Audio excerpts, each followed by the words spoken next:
No, I don't want my Unraveled stream to be titled Daddy Doom. Thank you very much. That was an old stream. Please don't. There we go.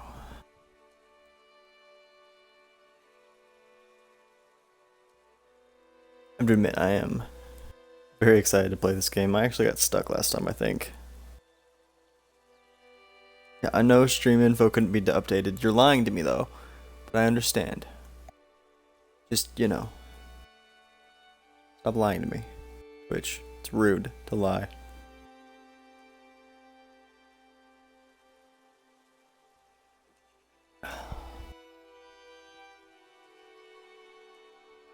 Alright, let's get into it. Am I sure? Yeah, I'm sure.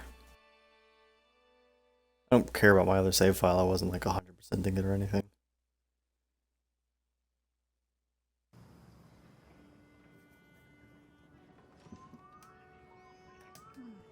I forgot how good this game looks.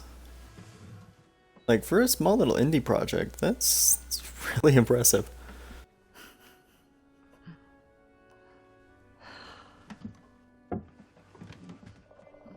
Hopefully this game isn't sad. I don't remember if it's sad or not. I can't handle sad right now. Not in the mood for sad.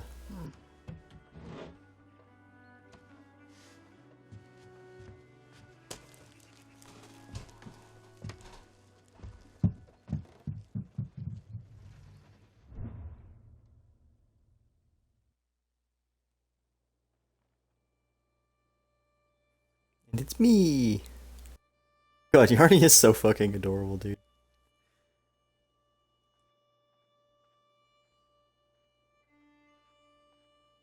They're like, how can we make this main character just unnecessarily cute? Woo!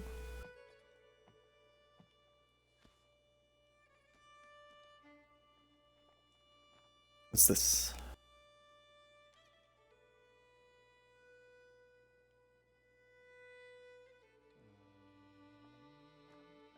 I assume I'm gonna fill that out later. Boop, boop, boop.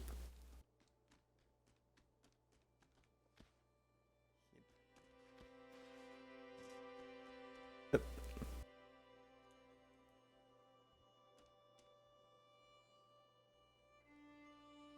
In we go.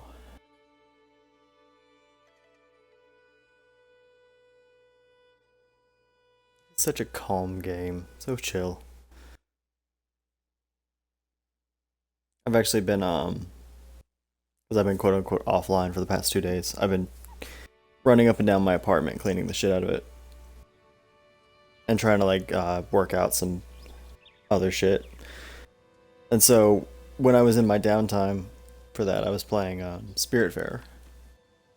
Another game that's kind of like this, little indie game.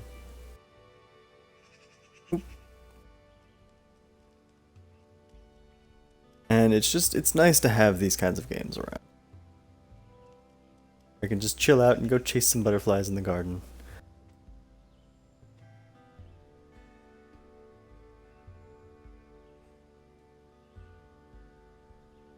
Not a yarn.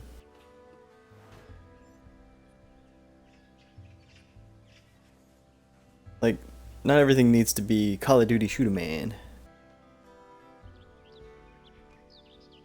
You'll jump higher and farther if you run. Is this supposed to work? So do I like run from here and then, yeah, okay. Hold B to grab things. Move the pot to the left. Hold LT to grab your arm tail and climb back up. Oh, cool. Up.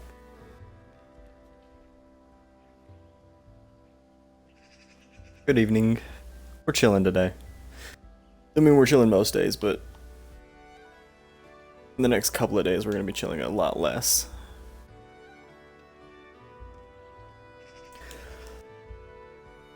We're just playing Yarny and talking about nice, chill, fun games. I do plan on starting a series sometime soon. Oh, I need to swing. But for now, playing chill little indie games. Nobody plays these, and they should. They're wrong if they don't play these. This. Wink. Whatever it is, it's mine now. Surfaces the glitter like this can be climbed.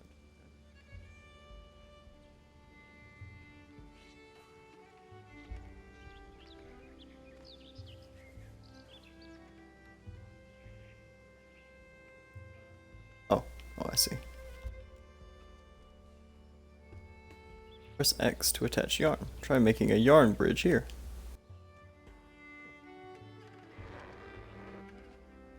Yoink. I still remember the announcement for this game. It was what was it? Was it E3, I want to say? Or the little, was he Swedish, I want to say? I don't remember, but he's somewhere from, I think, Eastern Europe. And he comes out with his little yarny. And he's like, look at my little friend, and like shows him off. Was like, yeah, I was on vacation with my kids, and you know, I made this little yarn guy, and I was like, you know, what if I make a video game based on him? And I remember it because the guy was so earnest, especially at a show like E3 where people are just extremely not earnest. Like E3 is all about big games, Call of Duty Shoot 'em Man number 846. Hell yeah. Start here if you quit and come back to this level. Okay, checkpoint.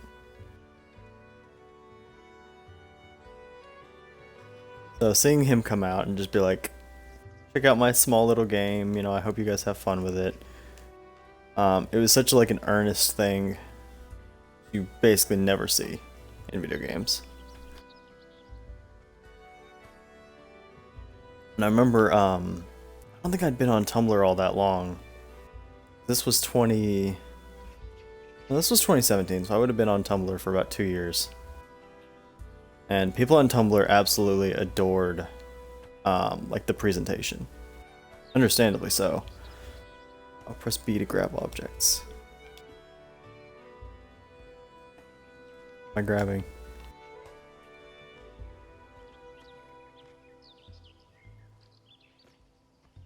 Oh. Push this? But yeah, I remember a bunch of my friends, we were all like discussing the game and like how good it is. Oh, I see. So I pull this, and that fills it with water, and then I use apples to make a bridge.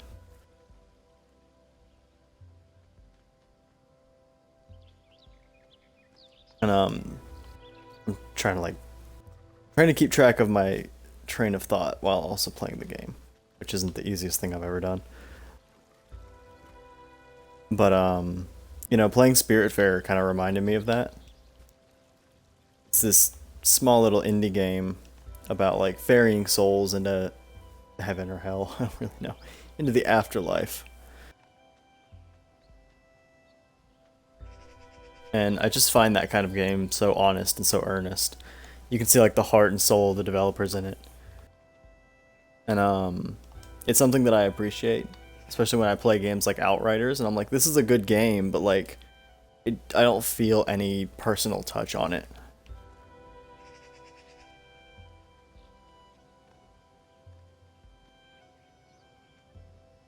Like, it definitely feels like a corporation made it, and that's my... Oh, I think I'm too small. I've run out of yarn. And that's not, you know, that's not a knock on the team who developed Outriders. I fucking love Outriders. I haven't put like probably 200 something hours into it for it to be a bad game. Do I just like pull this or?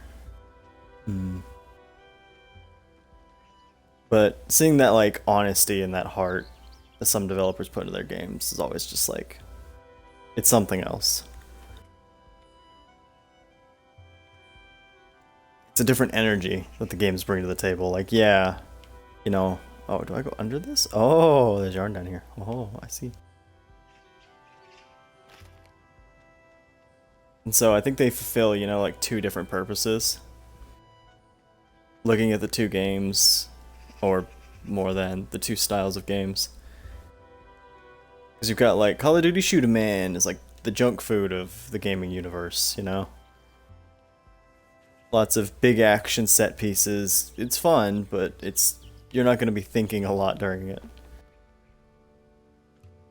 You're there to Call of Duty Shoot 'em Man, nothing else.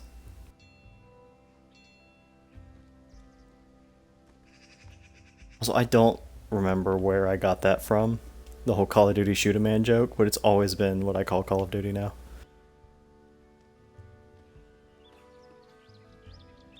Oh, what am I doing? Just do this.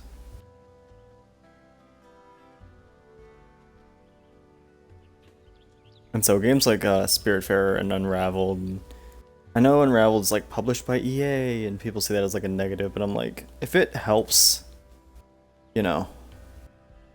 this developer get his story out there, then I don't really care. Let EA publish 1,000 games if it means small stories like these can be told. And with the development time and resources that are needed to create a game that looks and plays this well.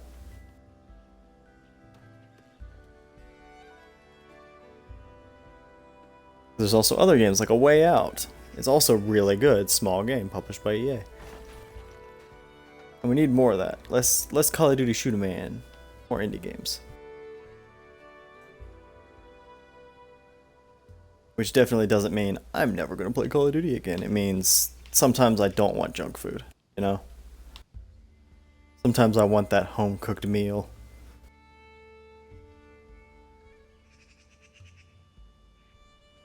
And so after this, after I'm done playing here, I'm gonna go play Outriders. I'm gonna get my junk food on. I'm gonna go shoot 1,000 million little alien creatures or whatever. But for the, however many hours or minutes that I sit here with Unraveled, I'm gonna have a good time with it. Hang out, chill.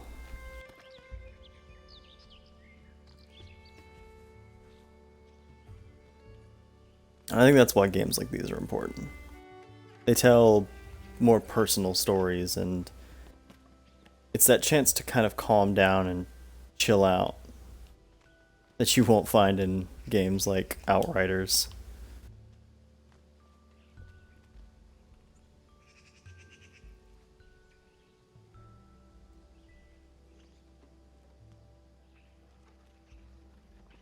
But I'll quit my inane rambling. Just have a lot on my mind.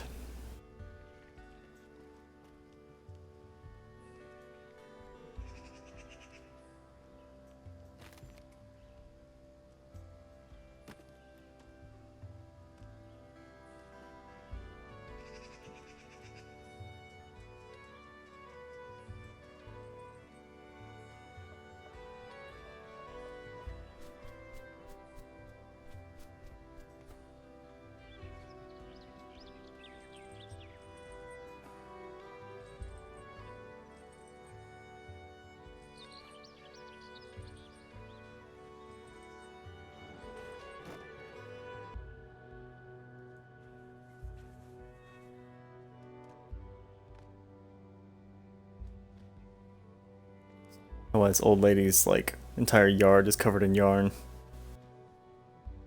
I guess that's very accurate for like a super old lady like that. She's got random pockets of yarn all over the place. Here, I wonder. Down here?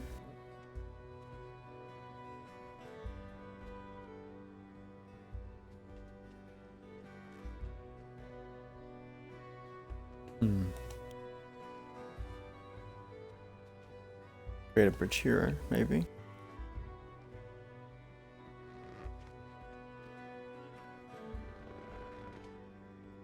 I do remember this game made me think more than I expected. Something in particular I played last time. Oh, a block.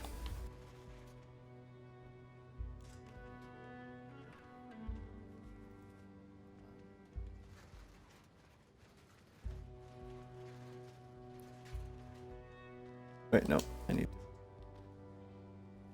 build the other half here. Go here. Go here.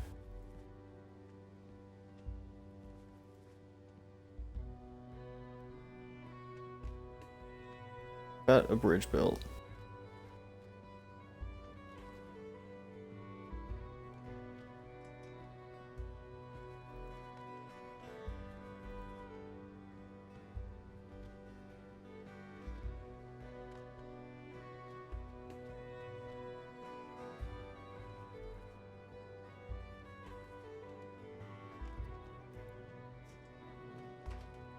Ah, damn it. Figure I need that. Okay, there we go. I wasn't sure if I could build two bridges at the same time.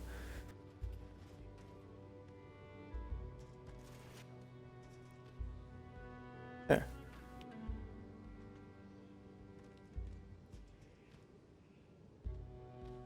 Easy as pie.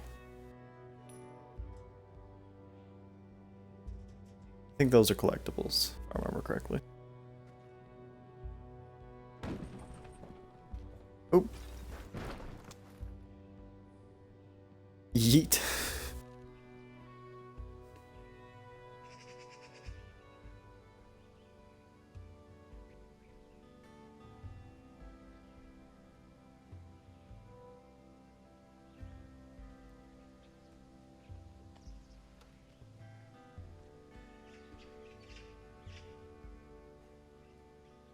Oh, that must be the end of the level, I think.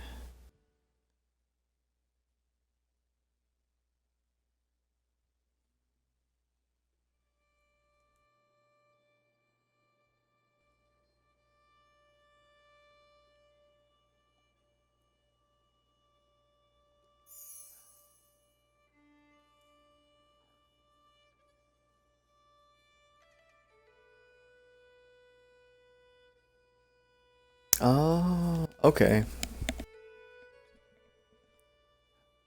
Thistle and weeds. How beautiful this was when it was new, and how beautiful it still is, even though time has made it different.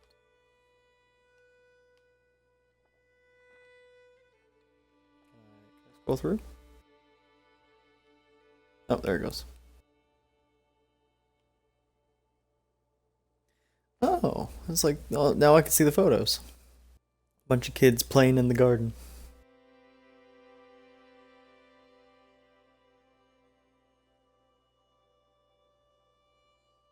God, that is an absolutely precarious tree fort.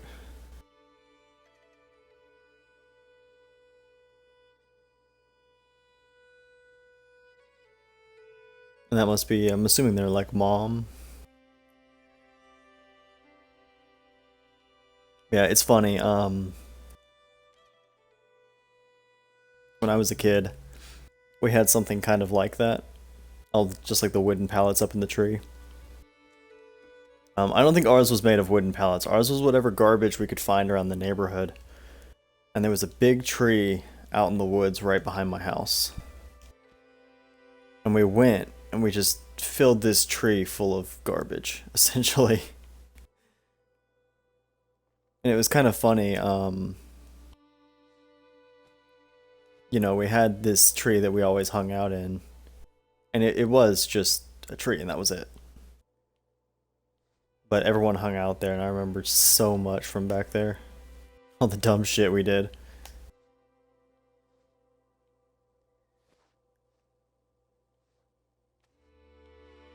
Seems like something. Down a little bit. Yeah, and then looking at that picture of the kid in the sandbox or something, like scooping sand.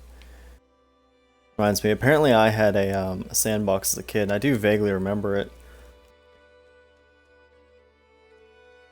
But it's been so many years. Yeah, I had this little sandbox, but that was out when we lived in the country. For several years. We lived out in the fuck-ass middle of Texas. And, we had... it wasn't like a full farm. But we had a chicken coop. We had a horse, and then like the next door neighbors had like a donkey and stuff. I still remember that horse, Amigo. He didn't last very long. He got heartworms, but he was a good horse.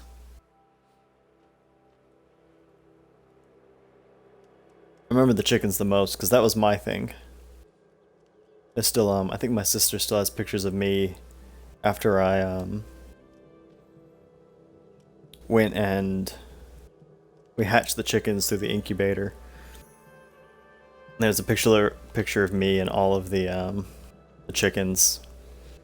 There's a bunch of those actually. Because I absolutely love those chickens, and I was super into Spider-Man at the time. Oh man, I just remembered I had one of those door climb things. It was Spider-Man, but he had like a little motor in him, and there was a string that attached to the top of the door, so you would pull him down and then turn on the switch and he would climb back up, and he'd like climb up the door. It was noisy and horrible, but it was like the coolest fucking thing for a you know, like a 10-year-old boy. I thought that was like the coolest thing that ever fucking could have happened. This little Spider-Man toy. I don't know how my mom ever fucking could stand listening to that thing.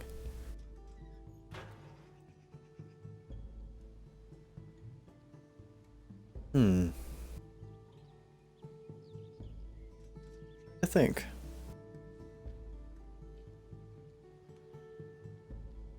We need to make a bridge and bounce, maybe? I don't know, let's try it. Yeah. If this game awakens any innate memories, I'm gonna be pissed. Not literally, but... It is fun to remember things, but sometimes you don't want to, you know? Okay, I've used too much yarn. Let me go back.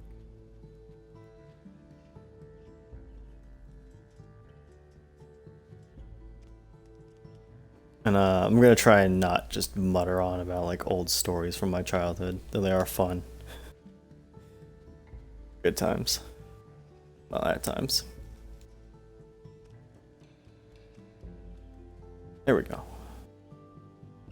Put my yarn back. Right there.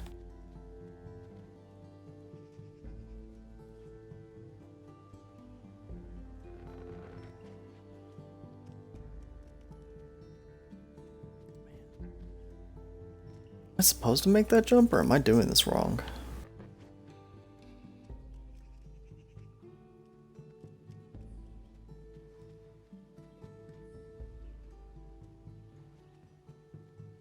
Oh, well, I'm able to get up there at least.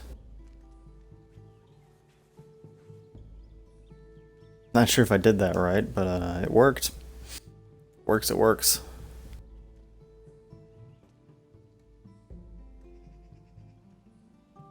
Oh, I know. Bridge.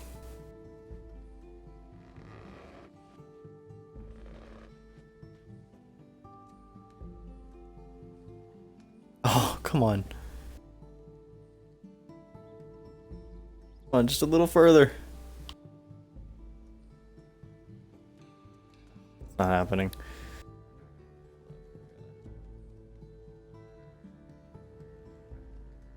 This one. I gotta do it in a different order. I do it here. Then here.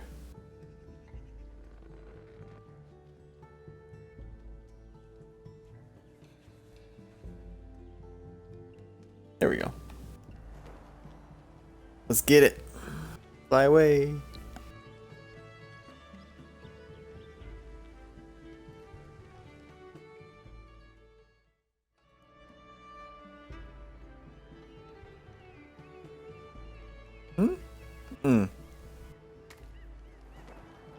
Time to sort your coffee.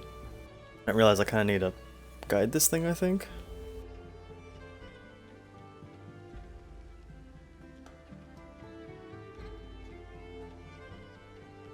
Oh, yep.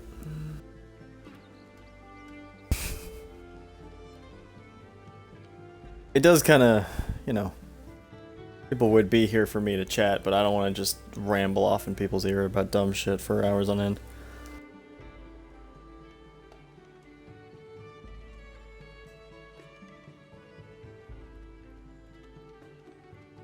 But man, I ought to ask my sister for some fucking stories, cause like, she's got all the good stories. She still remembers most everything.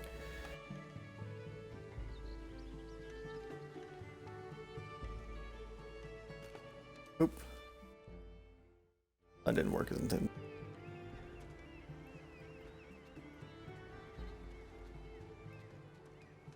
Also, I wasn't intending to get all emotional and talk about my childhood, but like, the game kind of inspires that. That kind of seems to be what the game's about. And then just like attach it here and then swoop.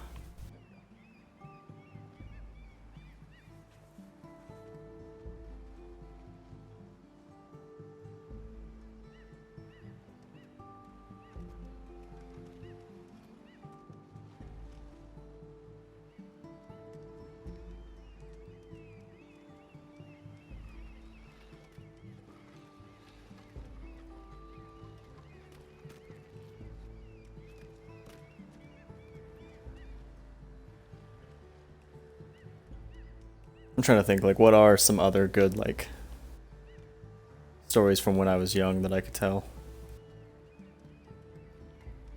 Oh, there was the army. So, my mom was in the army, right? And we were stationed somewhere.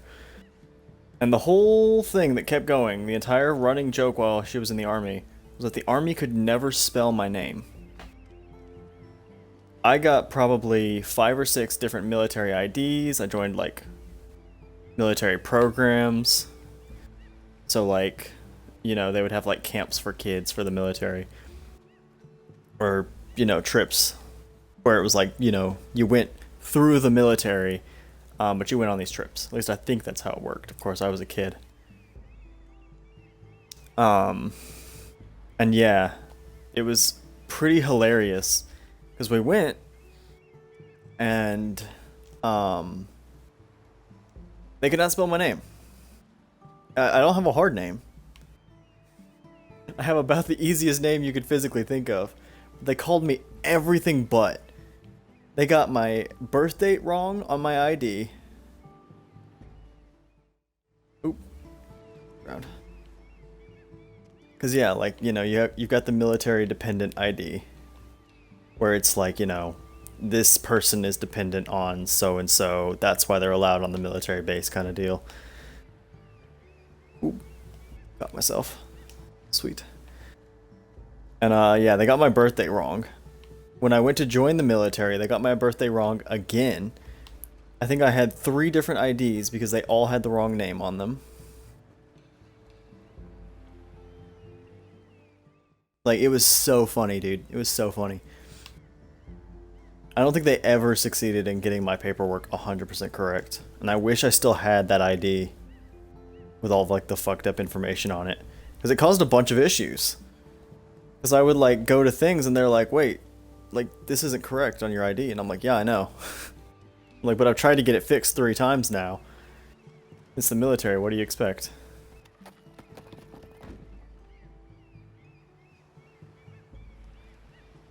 Like, it's a bunch of bureaucracy and they're just gonna keep fucking it up, but yeah. That's, it's kind of a fun general memory. But, as for first memory of school... I don't really have many. Because I don't remember much from when I was in, like, you know, my very young years. I was, like, a very small kid. Most of my memories are from, like, high school. So ages, like, 14 to 18-ish. So close. I want it. I'm trying to think. Is there anything in particular I remember from, like, kindergarten, I wonder? No, like, I do remember my kindergarten because I have, like, you know, books and stuff from them.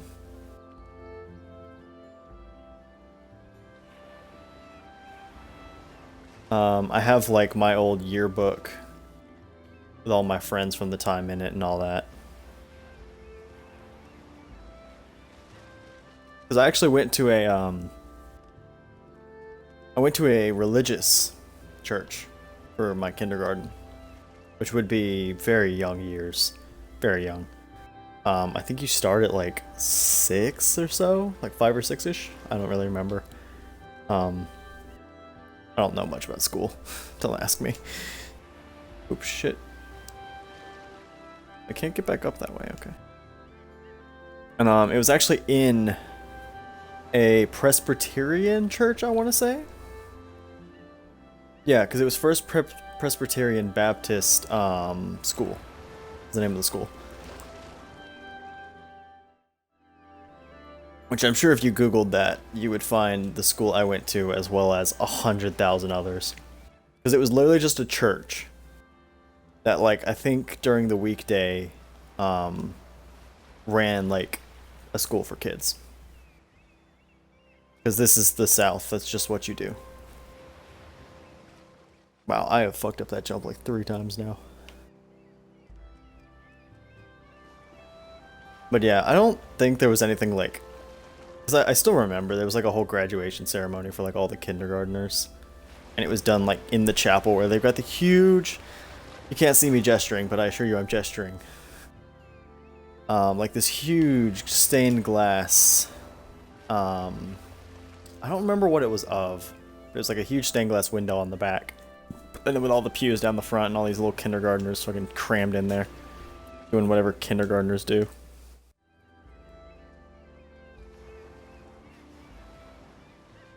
And a lot of the kids that I went to school with there, I ended up knowing for like the rest of my life. Because I went to a town... Like the town I was born in, I think has a population of 25,000, I want to say? Something like that? Maybe even less. It might be like 11 or something. It was super small. Like it's itty bitty. So we ended up like kind of everyone knew each other, which became a huge issue. Cause like I went to kindergarten with like the football. Was he the quarterback? Or, I think he was. Yeah, he was the quarterback. So I went to like kindergarten with the quarterback. So I knew all the weird shit we did as like little kids. But then when we were in high school, we were like not friends because I was a part of the stoner metalhead crowd. And he was, of course, the letterhead jacket preppy squad.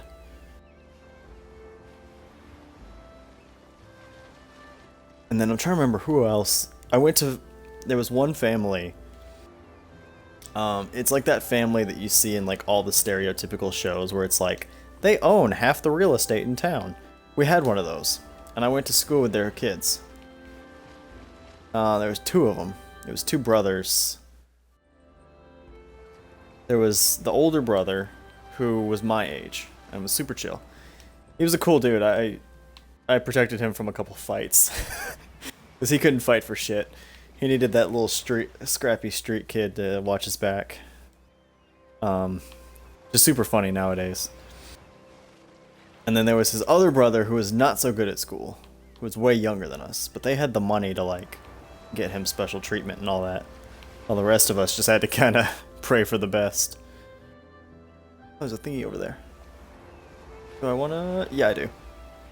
Aww. Oh. I made it. Okay.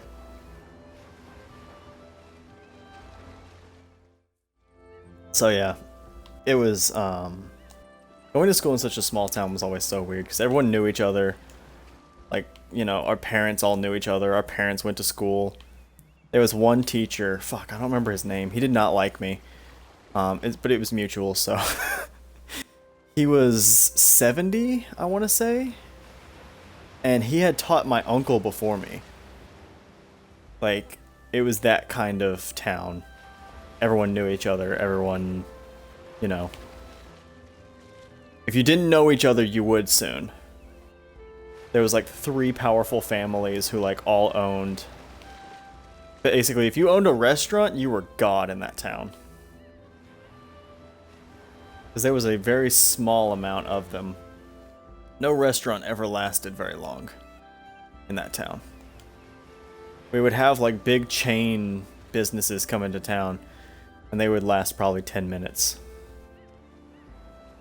It was always so funny to me. I actually have that old writing piece that's only like a couple paragraphs long, all about that. Hey buddy, I need this clamshell, I think. For what reason, I don't know, but I'm gonna go find out. And so I have that writing piece that I did several years ago. That was all about like the fact that no businesses survive in that town, and that if you like go to that town as a family, you're never leaving. Because you would see people like move into town from elsewhere, and then would just never leave. Oh shit, well, that was brutal.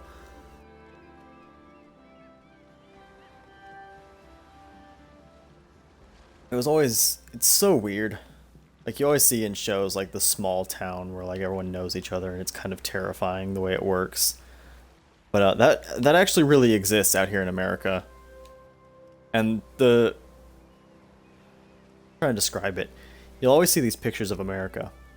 It's like a 4-lane highway. On each side is like a Shell station, a subway, and like a bunch of other shit. There's a highway that goes across it, right? Like, that's the picture that a lot of people have when they think of America. And we had one of those, you know? We had one of those areas. I think we had several. And so when I see like film and TV and stuff, like talking about like America, it's always scarily accurate. Oh, I see. I see what I need to do. Sorry. Also trying to play the game. The game has just become background noise at this point, though.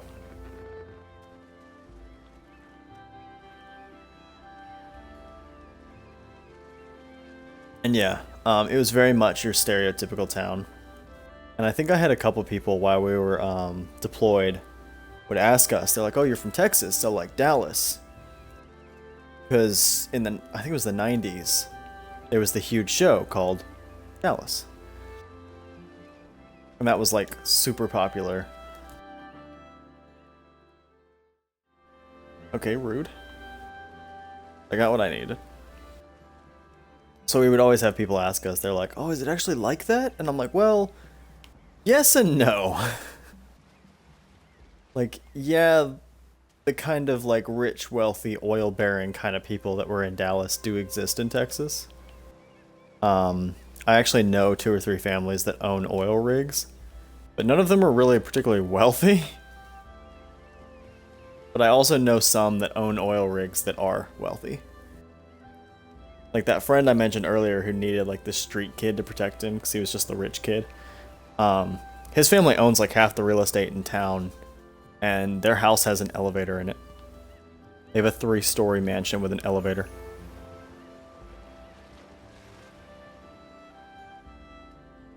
That was always so insane to me. Oh no, I'm gonna get washed away! I mean, I have a weirdly large amount of stories just because I've lived a weirdly calm, yet also weirdly energetic life. And I think it's just largely on account of like the kind of person I am. Like, I'm simultaneously the calmest person you'll ever meet, but also I feel like I constantly have crack cocaine running through my veins at all times. It's a weird dichotomy.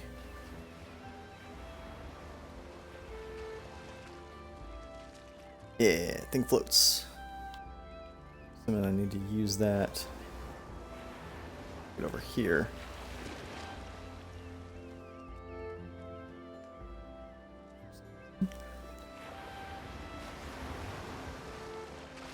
Funniest thing that happened to me. Let me think. Let me think on that one. I'm trying to think, like, what really amusing thing would have happened to me? I mean, there's quite a few I can come up with, but I don't know if I'd call them the funniest. One of my personal favorites still to this day, a story I tell, like, all the time is when I was gonna join the army, right? I was still in high school, and so I was about 16. Like, I was gonna join the army. I was gonna go to a basically over the summer, you can go to boot camp, and then you like go back to high school for your last year, and then you go and join the army after that. And so I was gonna do that. I was all prepped and ready. I'd done my ASVAB. I got my ASVAB score and all that. And I was going through, and as we were leaving, so I'm in the back of the recruiter's car.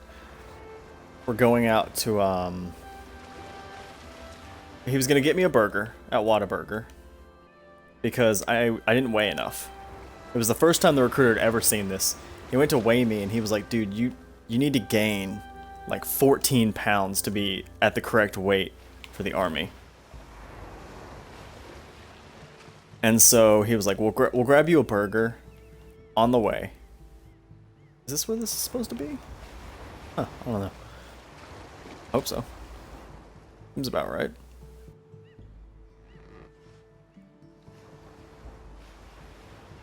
So, sorry. Got distracted by the game. But on the way to the actual like fitness test to see if I'm like fit enough to join the army, we're grabbing the burger, try and, you know, get my weight up. And he asks me, he's like, when's your birthday? I was like, oh, it's May, it's in May. And he was like, oh, really? Cause I put September on your paperwork. I was like, what? And he was like, yeah, he's like, you told me September. And I was like, I would not have told you September. I know my own birthday. And he's like, well, fuck, now I gotta do the whole paperwork over again. So he has to just drop me off at home. Of course, you know, he drops me off with this fucking bacon double cheeseburger. Thing costs like fucking $12 for a single burger. Because we just crammed it full of options to try and make me as like fat as we could within the time limit. So he drops me off with this hella expensive burger to go redo the paperwork. And I still love that fucking story because it's so incredibly dumb, but also so incredibly just like military. Like if you knew anyone who had joined the military at any point and you told them that story, they go, oh yeah, that sounds about right. Like that's just how it is for the military. Like any and all military members know that just the military will fuck shit up at random. And paperwork in the military, the worst. Okay, will this thing hold in place while I go do what I need to do? So yeah, that's one of my favorites. Partially just because of like the recruiter and how like ridiculously pissed off he was. Like he was so fucking furious and I was like, dude, you're the one who made the mistake. Like to me this is nothing but funny. Like it's not my fault you went and completely fucked my paperwork. Like I can't be blamed for this.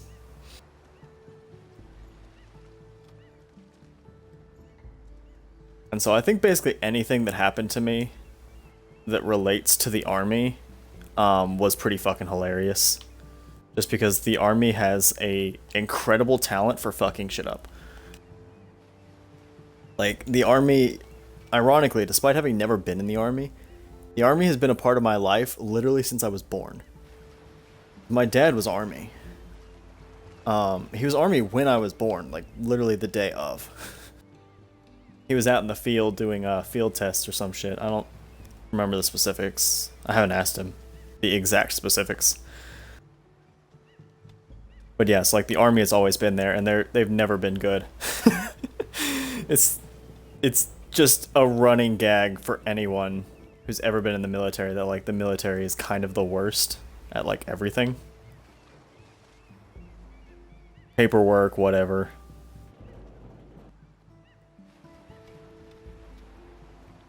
And I assure you, if there was any military members in chat, they would just laugh and tell me, yeah, that's true.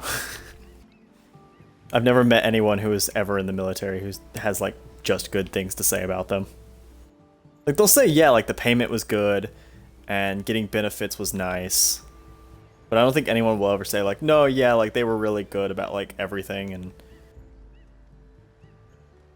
it was just overall like a good time.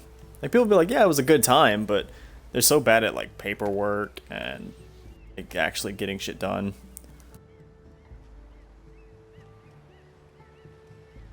Like it's to the point of like hilariousness. Watching the military just stumble through everything. Like what other stories do I have? I wonder if I still have it. Hold up. I'm pulling up my phone real quick. Keep notes. Because I have Google. Yeah, I do have it. Oh man. Okay, here we go. I have a list on my phone. The reset button. There it goes. I made a list on my phone of like a bunch of different stories that I have from like over the years. And a lot of them are pretty fucking hilarious. I'm trying to remember some of these because like I wrote down like single phrases, right? So it's like this, and I'm like, okay, but what does that mean? Like some of them I get, some of them I don't. So yeah, one of these is when I was in high school, we had a foreign exchange student, right?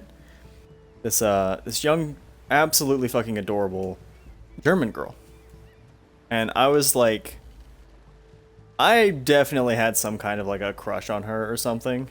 What do here? But yeah, that was all ruined one day. We were all working in theater, so we're all sitting on stage, hanging out, chilling with this girl. And someone asks her, because she wears like army jackets and shit, just like me. She very much has like the same aesthetic as me. And someone asked her, they were like, hey, what kind of music are you into? And I was like, oh, you know, like I kind of want to know that too. You know, now that you mention it. And she's like, oh my gosh, the reason I came to America was because I love Justin Bieber. And I have never had a crush ruined so quickly. Like, and this was during like the height of Bieber fever. This would have been like 2011, 2012-ish.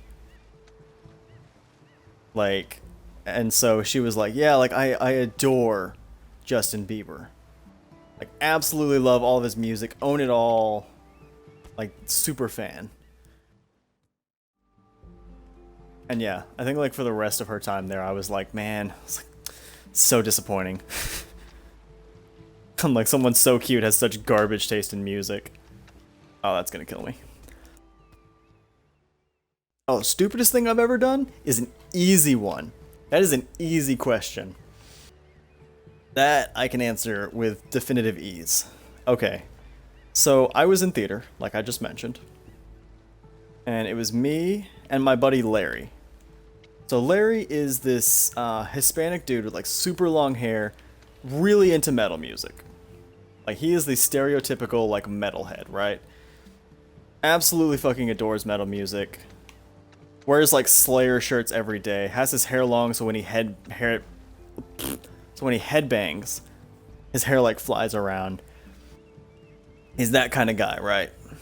And me and him were communicating over the headsets we use for theater. So we have these headsets, you know, so we can communicate. We can say like, hey, like something's going on, you know, like call each other, like bring up the backdrop or turn up the lights or whatever. We can say that from, you know, wherever in the building. But we're on headset, right? And there's a gospel group playing on stage. And you might know where this is going. So we start doing what teenagers do and start talking mad shit. We are talking some furious mad shit. Like, I would not be willing today to repeat the stuff we said that day. Because it was like horrendous shit. Because we're two little fucking asshole atheists who are into metal music, and this is like a gospel choir, like performing on stage. And I think the worst part was, there was a family there. I think it was like 2 kids and their parents or something like that. And halfway through the show, at intermission, they call us up. Right? Our teacher walks up to me. And he's like, hey. He's like, I need you guys to stop. And we're like, what? Like, stop what? And he's like, they can hear what you're saying. Like, a button was pushed somewhere. They fucked with the intercom. And now, over the intercom, all of your dialogue is coming through. They can hear all of the nasty shit you guys have been saying for the past, like, probably 2 or 3 hours. Like, apparently they were really disturbed. They were, like, really upset over this. And I mean, like, completely reasonably, right? Like, if I found out that someone had been sitting there talking shit about me for several hours, I probably also wouldn't be much a fan.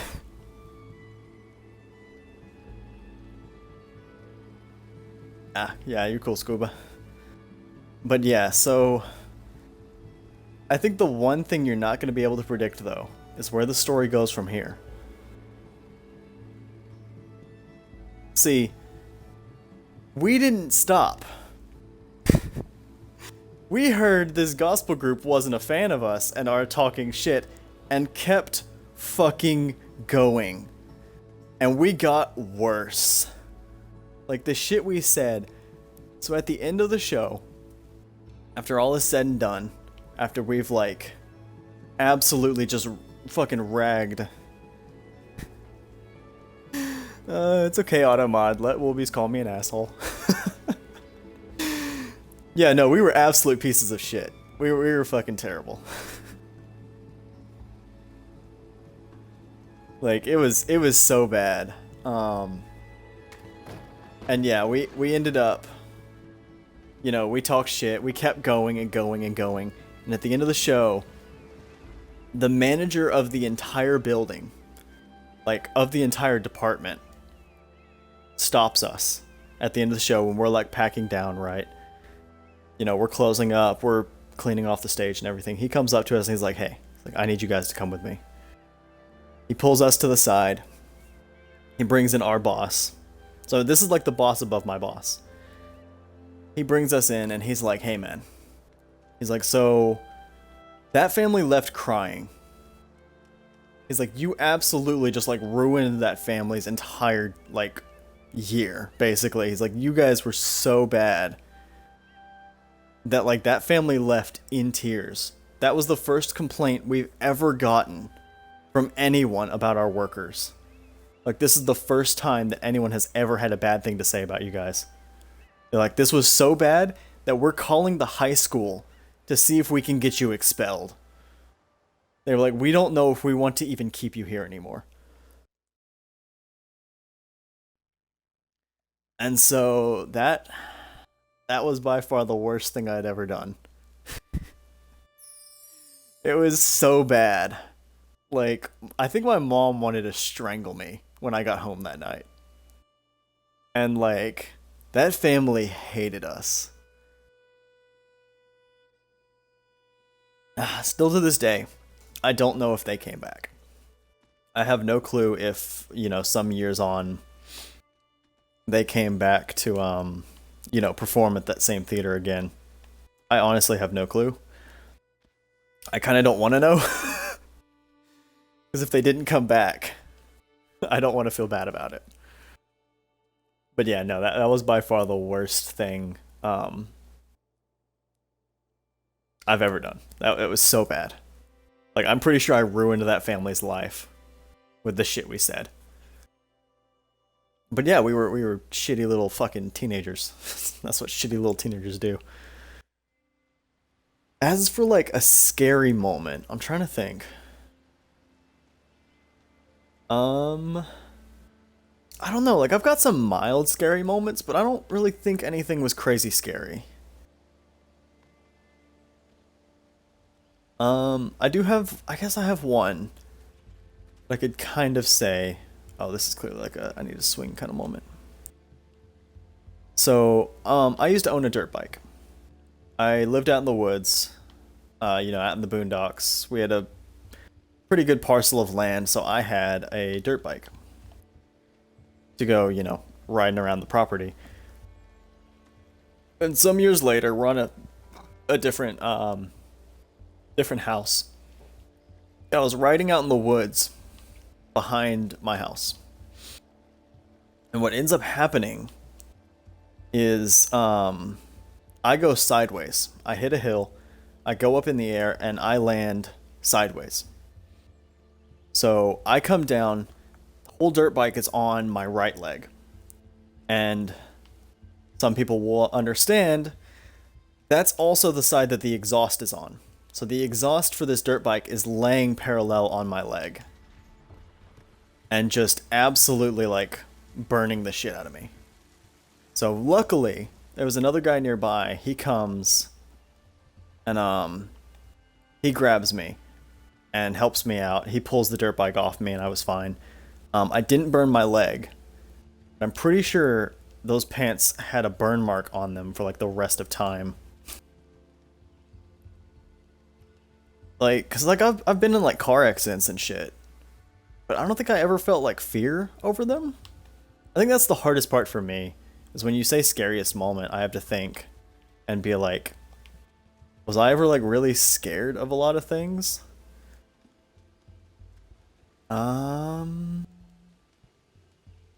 Yeah, like I'm like, running back through, trying to think. There wasn't a lot, There wasn't a lot of like genuinely scary moments for me, I don't think.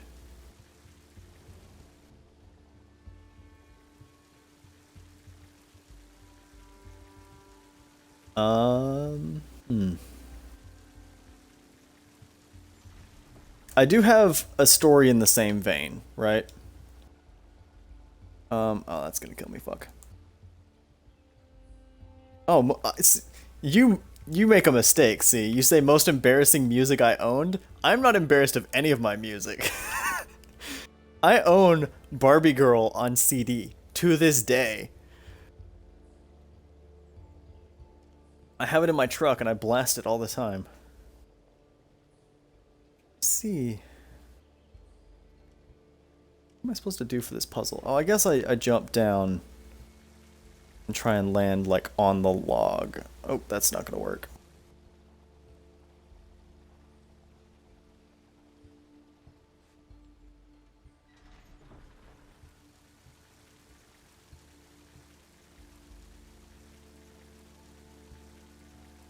No, see, if anyone follows me and they unfollow me for liking Barbie Girl, they made the choice for me. They weren't good enough to stay in my stream. Man, this part's fucking confusing. I'm not sure what to do here.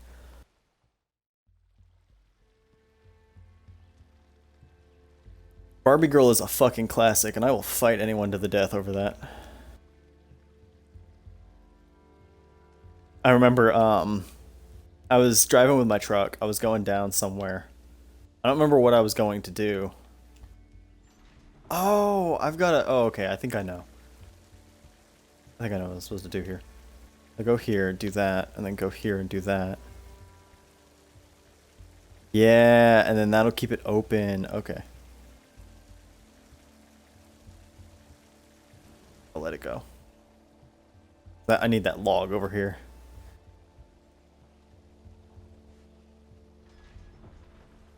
Yeah, I think I was going back from Scuba's place, actually, now that I think about it. And so I had Barbie Girl bumping in my truck, and I had the window down. And I pulled up next to this, like, little silver car. And I'm absolutely just fucking, like, bump into fucking Barbie Girl. And I'm wearing, like, my usual clothes. So I've got, like, a black, like, button-up shirt on, black hat, black pants, looking like death. Absolutely just fucking going ham to Barbie Girl. And the way this guy looked at me still makes me laugh thinking about it. Because the guy was just like, what the fuck? I was just like, yeah, I'm just vibing, dude. Oh, top adventure me and Scuba had. Let me think. Let me think if we had any, like, really good adventures. Most of it was just us wandering through the woods. We would wander through the woods for hours on end. We did that a bunch. Am I supposed to... This puzzle's kind of got me stuck a bit. I'm also trying to think of, like, adventures me and Scuba had. We didn't really get into too much trouble, I don't think. Not as much as fucking his mom would probably make you have to believe. It was relatively boring. I mean, mostly just us wandering through the woods. I remember one day where we actually sat down and we made a bunch of arrows. We took this really shitty wood and like a buck knife that I still have. We just like whittled a bunch of arrows for our bows.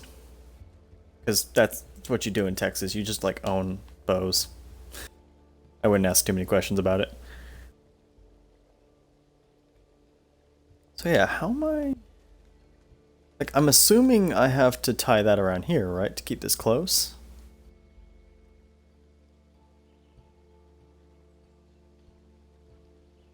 Or wait. Is it, if I undo this, does it float away? Okay, not yet.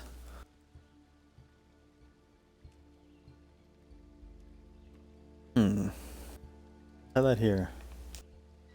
I do have... favorite film and explain. I'd probably just say John Wick.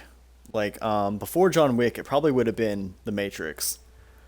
But John Wick is probably my favorite film because I love the cinematography.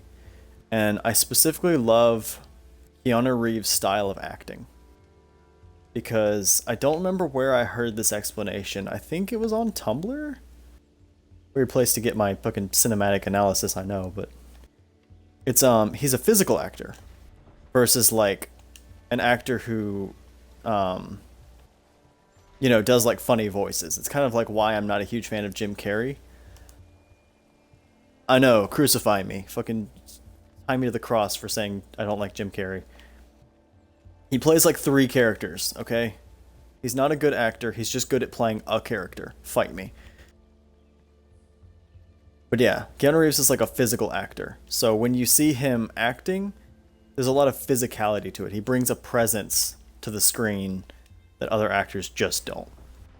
And that's why I like him. Okay, like, yeah. Okay, now I'm dead again. I don't know what to do here.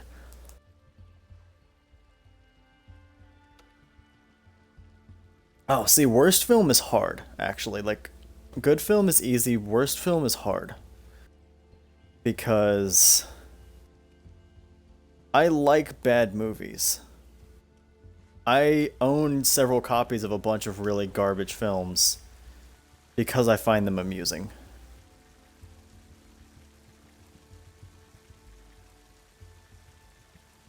Wait, like, what am I missing here, right?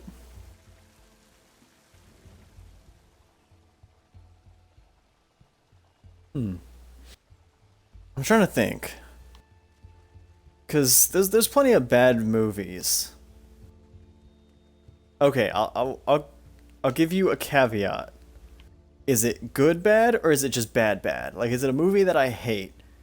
And if it's a movie I hate, does it have to be one that like people like, or can it just be a movie I dislike?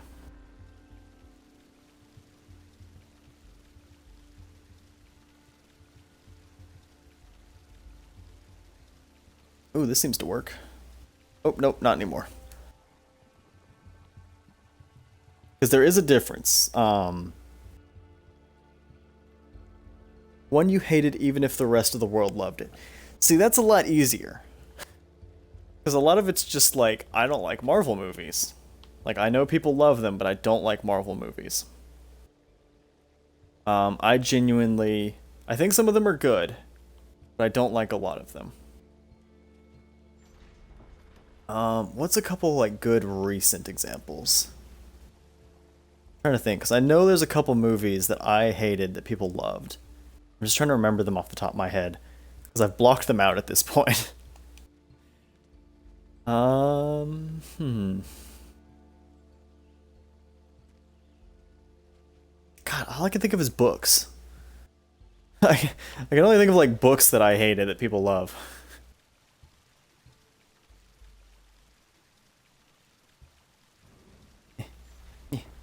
No, don't fall off.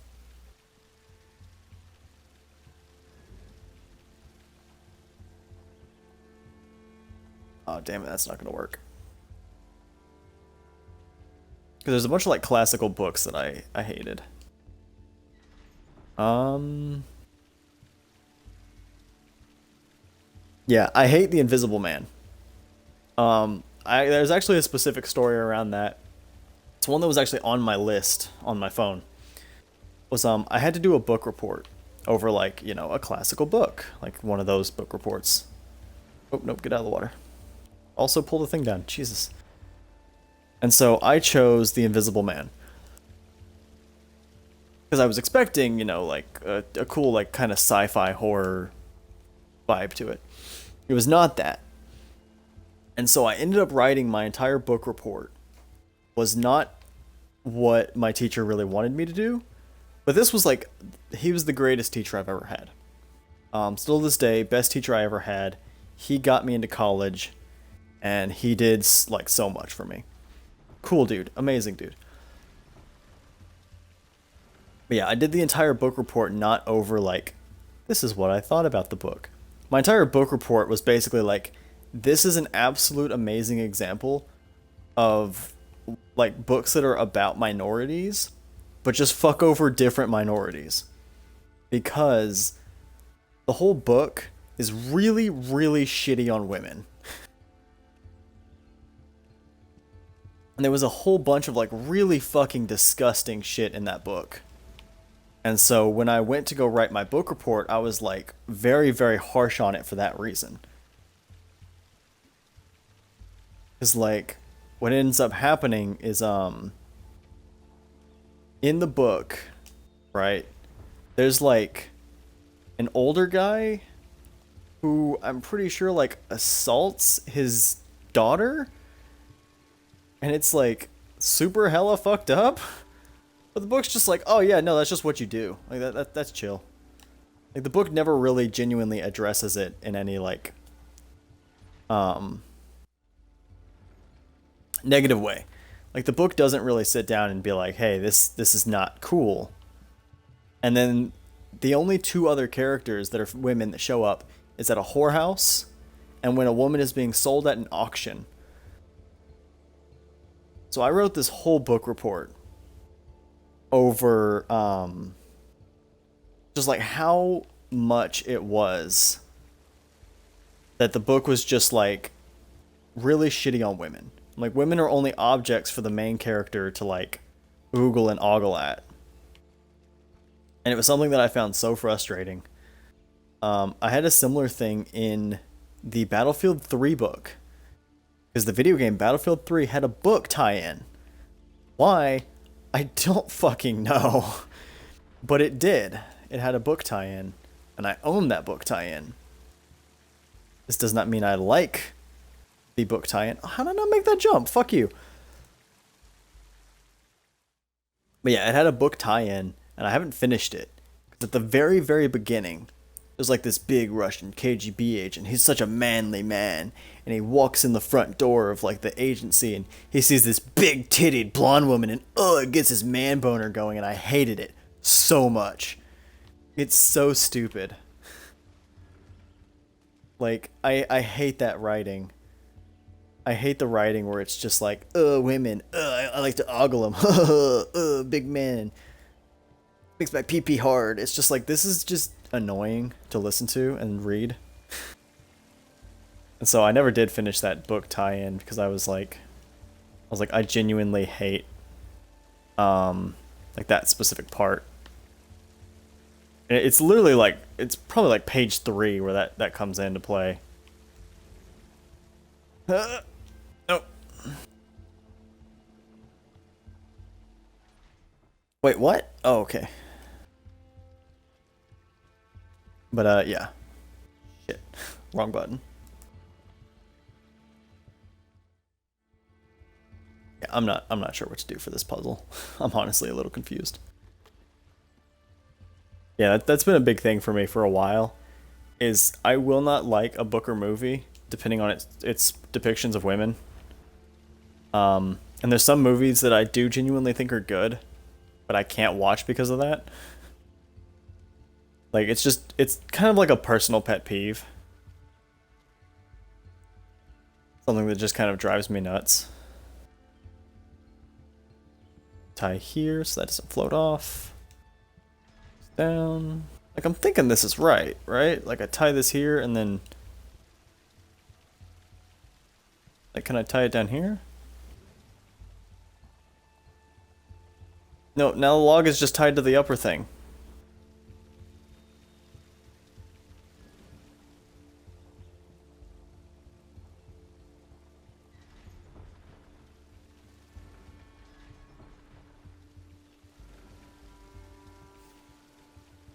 This is definitely not the situation I want to be in.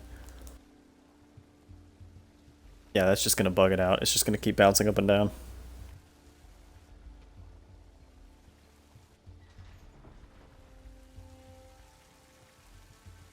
Come on, undo that.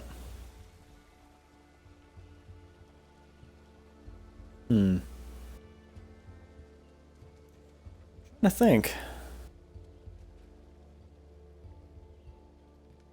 Figure out where to go on this.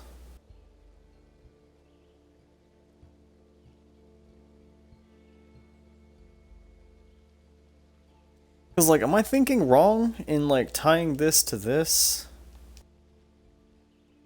Is this, like, not a good thing to do, I wonder? Right, and then...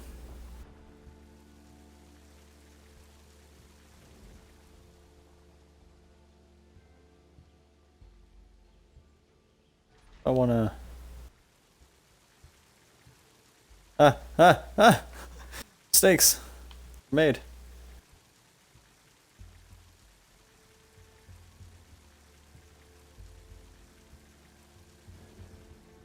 Okay, then if I let this go for a bit... Nope, I still can't make that jump.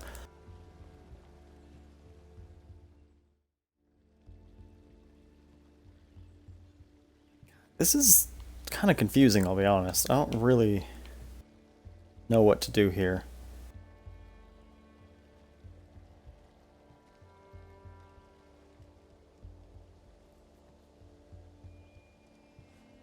Okay, I have an idea.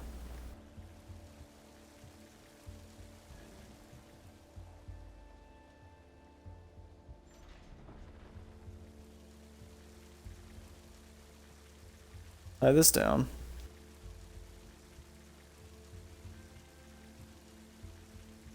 No. I need the log to stay over here, right? I can't reach it over there.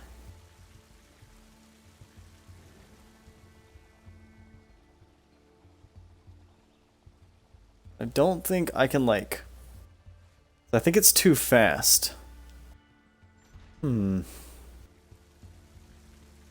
Yeah, it feels way too fast for me to, like, jump down there. Get to the log.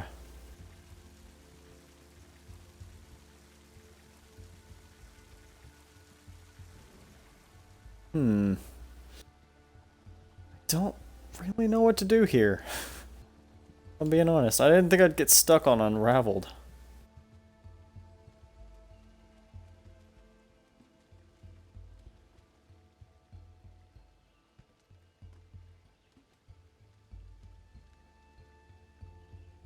What if I, like, tie that there?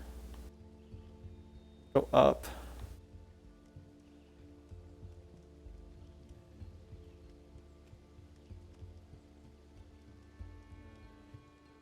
I, like, pull it?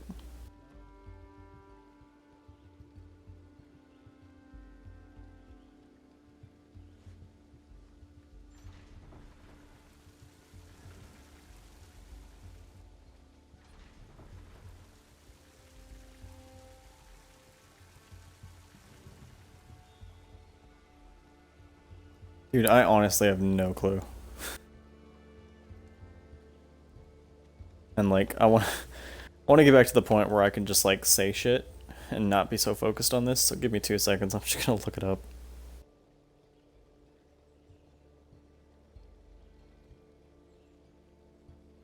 Cause like, what am I supposed to do here?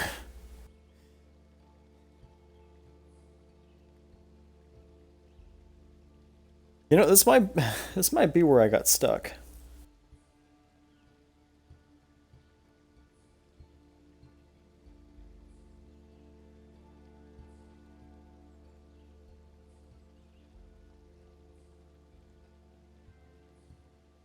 Okay, hold up. Collect the new spindle of yarn and slowly rappel down the side of the tree branch, swing onto the other branch located underneath one. This will cause the branch to separate from the rest of the tree stump and will essentially turn it into a little raft. You can ride it over the pool of water, okay? Now go right and go past the huge wheel with the crank on it. There's a hook directly beside it on the ground. Tie it onto that hook, then turn the crank and raise the water. Then go back to your log raft and loosen it so it continues going right.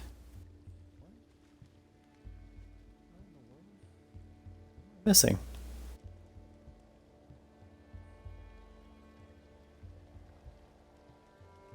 Okay, that was not helpful.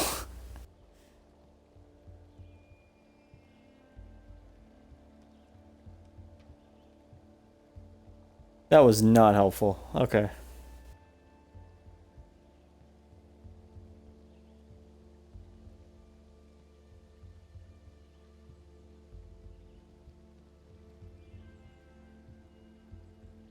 Okay, we're gonna go look at a different one.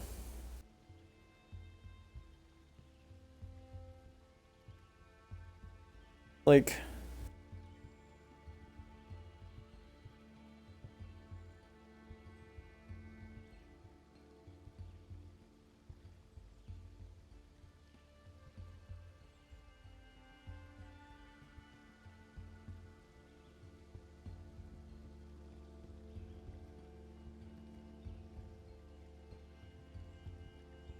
Hmm.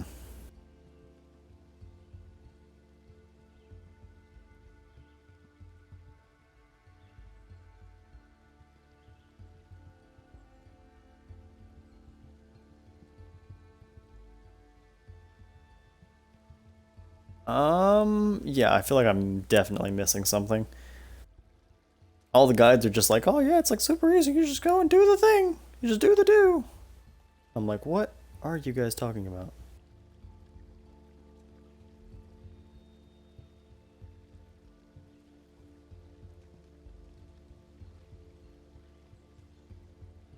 You know. You know.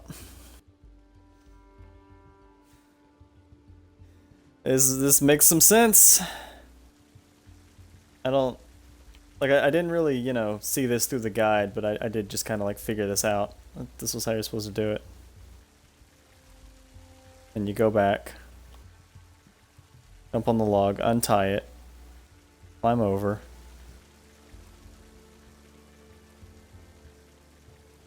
Yeah. And then we...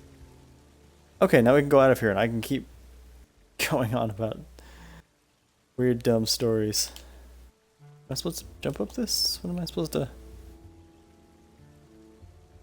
Yep. Okay, now you're just saying weird shit.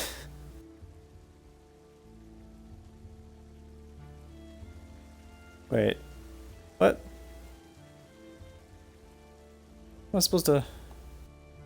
Am I supposed to get past? Oh, I think I know. Hello, come with me. I need you.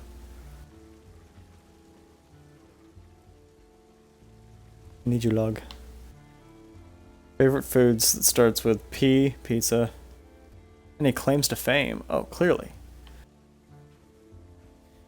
My ultimate claim to fame. I have 26 subscribers on Twitch. No, I haven't really done anything worth claims to fame. Not really my style. trying to think, like, I haven't, like, won any contests or done anything interesting. The few plays I've been in have been just small little affairs, school affairs and shit. I have lived an eventfully boring life. Ooh, lizard. Oh, goodbye. Oh, hello, friend. Oh, goodbye, friend.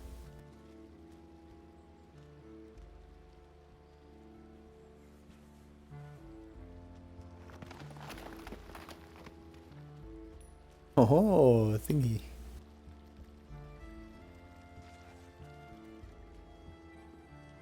What all this?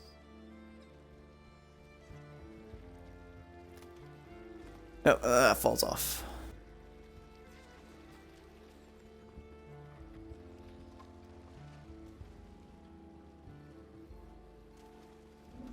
Hold up here. I got you. Oop, more stuff.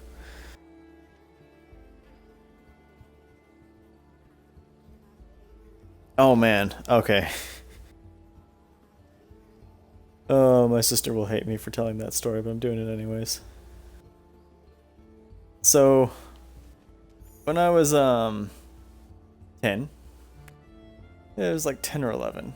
I don't remember exactly. I received that dirt bike that I told in an earlier story a couple minutes ago. The one that I fucking landed on my leg. Well, the day I got it, I was still a little short for it. Because I was, 11. I was still growing. My mom had intentionally bought a dirt bike that was slightly bigger. So as I grew up, I would kind of, grow into it. And so, mostly, it was my sisters who would ride my dirt bike. Because, well, they're tall enough. They can do it. So, I don't remember if it was specifically... I remember the first day I got my dirt bike. And I was going to ride it on the back with my sister. Like, I was going to be on the back, my sister was going to be on the front. So we climb up onto the dirt bike, we get to go, and she just falls over. Just completely just drops us both to the ground sideways. Which, I have to admit, was pretty funny in retrospect. It kind of hurt at the time because we were on, like, a gravel road. Or on, like, a gravel driveway, and just kind of flopped over. But I'm trying to specifically remember if it was the day I got my dirt bike or a little bit later. But my other sister was riding it one day, and she rides it directly into a barbed wire fence. I still to this day don't really know how she did it, but she did. She drove my dirt bike directly into a barbed wire fence, and it sold. My mom sold it a little while ago. But it had like barbed wire scratch marks all up and down the frame and on like the hoses and stuff for years afterwards because she had absolutely bodied this barbed wire fence with the dirt bike. And so I didn't actually get to ride it much because my sisters were busy crashing it.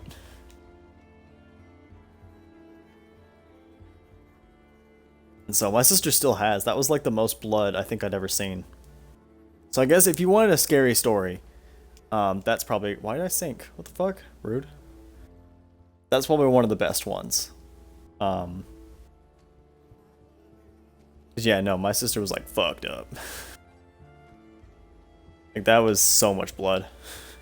She had to get her arm like all kinds of stitched up.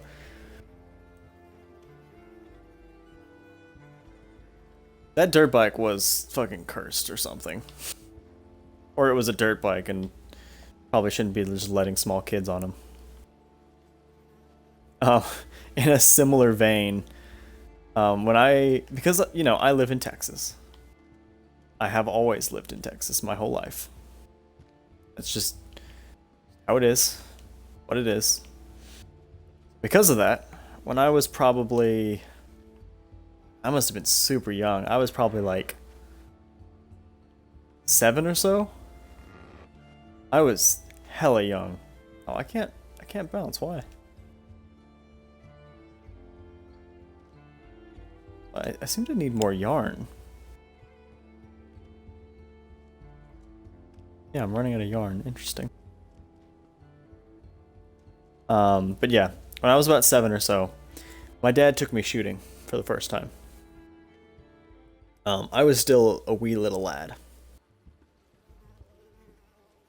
And up until I was in high school, I mean, still to this day, I'm fucking minuscule. But up until I was in high school, I was probably about like 90 pounds. Just like soaking wet. And at the time, I was probably closer to like 60. So my dad goes, he gets out the first gun. He hands me a pump action 12 gauge shotgun. Classic Remington 1880 style shotgun. If you know anything about guns, you know that 12 gauge is not small, unlike me. So I fucking grab this shotgun and get ass blasted backwards. Like, I go fucking flying backwards. And it hurt the shit out of my shoulder. Like, I could still fucking feel it to this day. Like, that feeling of just, like, the gun rocking into my shoulder. And just, like, turning every bone in my fucking collarbone to dust. And of course, I didn't really know anything about guns. So I had no fucking clue what I was getting into. But yeah, that was my first time ever shooting a gun. Ended up being with a 12 gauge. And yes, it was just as bad as you would expect. Hurt like a bitch. And then later that day, my dad was like, well, he's like, you could shoot this little gun. It's like a small little revolver. I think it was like a 22 revolver or something. Something tiny. But I wouldn't fucking do it. Because at that point, I'd been burned too many times. Once was too many. And it probably wasn't until I was like way older that I actually ended up being more willing to shoot guns.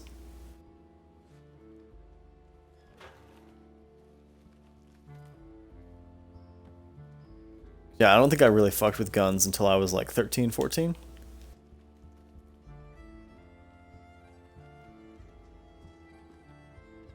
At which point, I don't remember what the first gun I shot after I kind of got over my fear of guns was. I kind of wish I remember. But I don't. No, I'm starting to think I wasn't supposed to pull all those out of there. Oh, that works. Hey. Yeah, moral of the story, don't give your small child a fucking 12 gauge for their first gun. Oh, here we go. I'm supposed to climb up this. See that.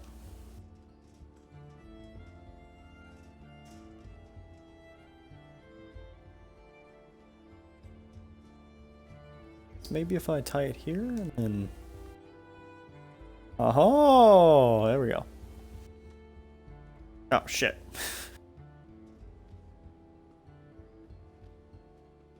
Oh, also another shotgun related story. I live in Texas, okay? I've got a couple of these. Another shotgun related story is I was out with my buddy on his land.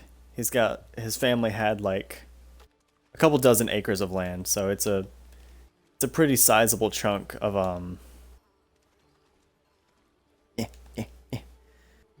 of land, right? And we would go out there and we would go like shooting and stuff because, well, no one can stop you. You're allowed to do your own thing on your own land. As long as you're not shooting firearms within 50 feet of a building, it's completely legal to just fire guns wherever here in Texas. Fun times. I love this state. State's beautiful. It's amazing. But yeah, so we were out there and we were shooting just like some dumb small guns. A 22 long rifle. So I think just like a little rifle, tiny little rounds, 22, super small. What am I supposed to do here? I wonder. Like I'm missing something. I'm not sure what I'm missing. And while we were out there, a buddy of his who owns the land next door. Oh, and by the way, we're like 16-ish. I'm probably younger than that. I'm probably like 14, 15 at the time. So is my friend. But the other guy is like an older gentleman. He's probably in his 30s. And he offers us some of his guns to shoot. And so he was like, hey, I'll give you my 20. my 20 gauge to shoot. And he was like, "Do you want to try?" And like went to hand it to me, and I was like, "I'm not stupid." Because I was like, I know my past with shotguns. It hurts. And he was laughing his ass off about it. He was like, "Yeah, I went to hand him a gun," and he went, "I'm not stupid." I was like, "Well, I didn't sound like that." Yeah, no, it was fun. Also, yes, Scuba, they are getting rid of the need for a license to carry a handgun.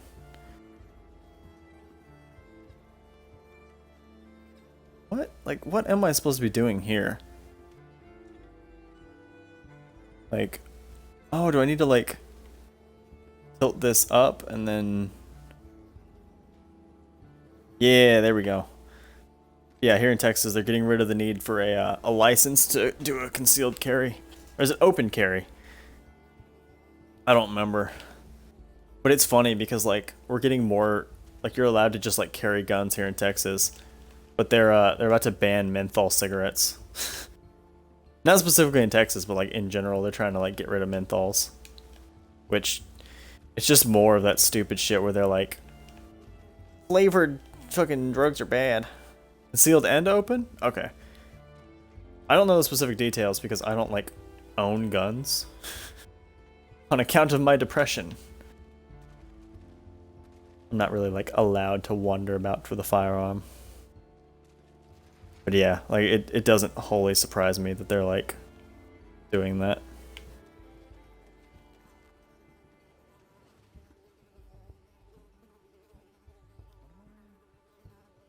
What am I doing here? Like, yeah, by no means does it surprise me. We just got the sword law, which is what I call it. It's not technically what it's called. The law that lets you carry around, like, a sword. Quite literally.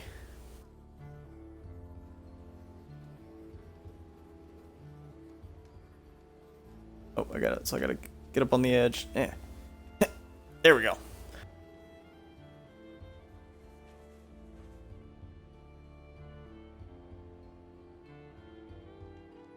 Yeah, I do think you've been able to open carry for a while now. They might have changed it with the law that allows you to carry knives over 3 inches. Or was it 3.5, I think? It was knives over 3.5 inches you could carry. Because I remember my K-bar was technically right within the legal limit of what you could and weren't allowed to carry. I had a guy comment on it at Walmart. I had my K-bar strapped to my belt. And he asked me, he was like, "Oh, so you're just skipping the whole, like, concealed carry bit?" And I was like, "Yeah, pretty much." I was like, also, I don't really use the knife for, like, self-defense. It's more or less for, just like a tool.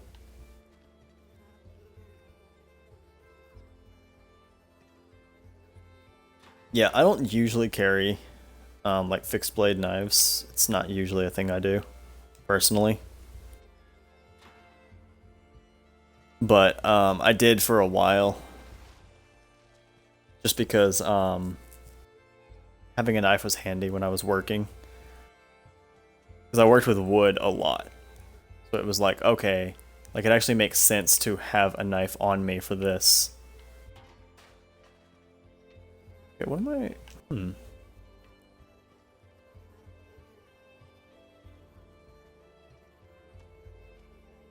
Oh, shit. Yeah, it is wild that they're just like, yeah, you can just, like, carry a gun on you now, who cares? I do find that a little weird. I also don't care because I'm like, I don't plan on carrying a gun, so it doesn't really actually affect me.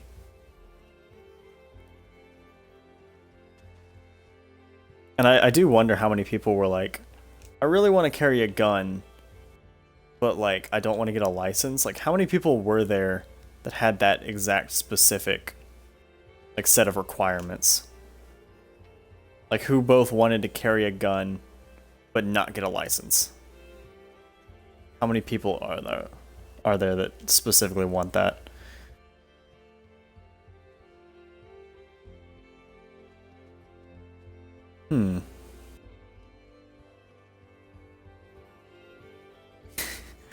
Okay, Maybe I underestimated people's love of guns here in Texas. That's entirely possible.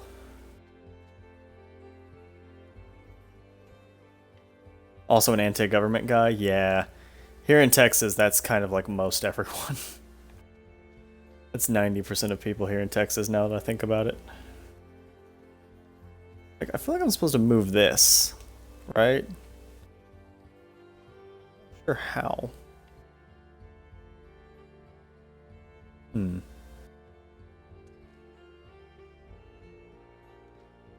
Well, damn it. Oh, no, I'm not dead. Okay.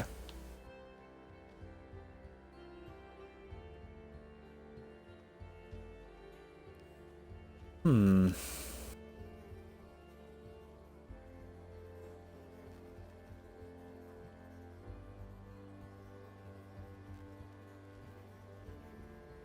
I'm not like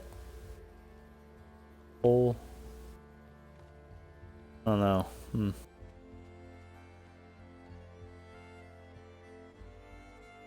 Hmm. Like, clearly I need to get up and onto that tree branch, but I can't swing. Can't create a trampoline, I don't think. Flies on me, so I can't really jump either. What does this one do? Oh, that was the latch for the front that I already pulled down. Revealed this one, I think.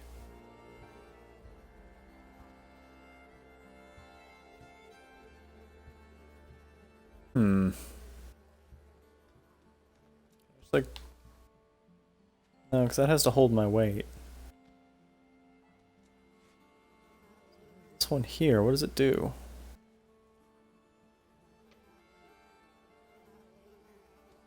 Huh. I honestly have no clue what I'm doing here.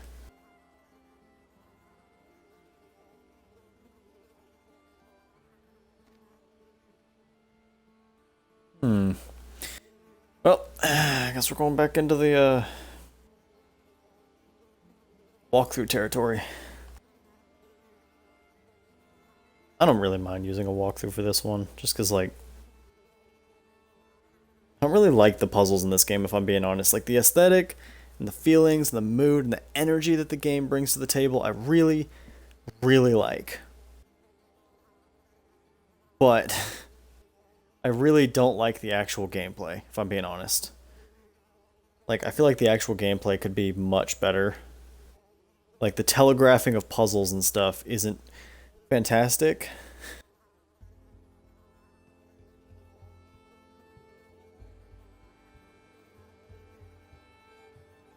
Okay.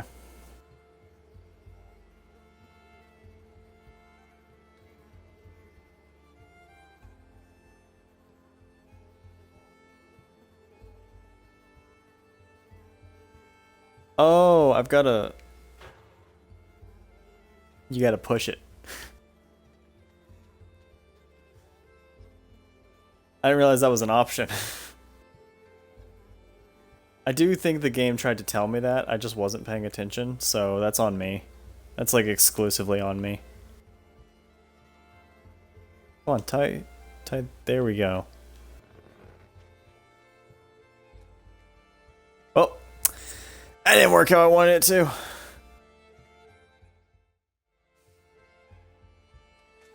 I got the right idea, but I didn't do a very good job with it.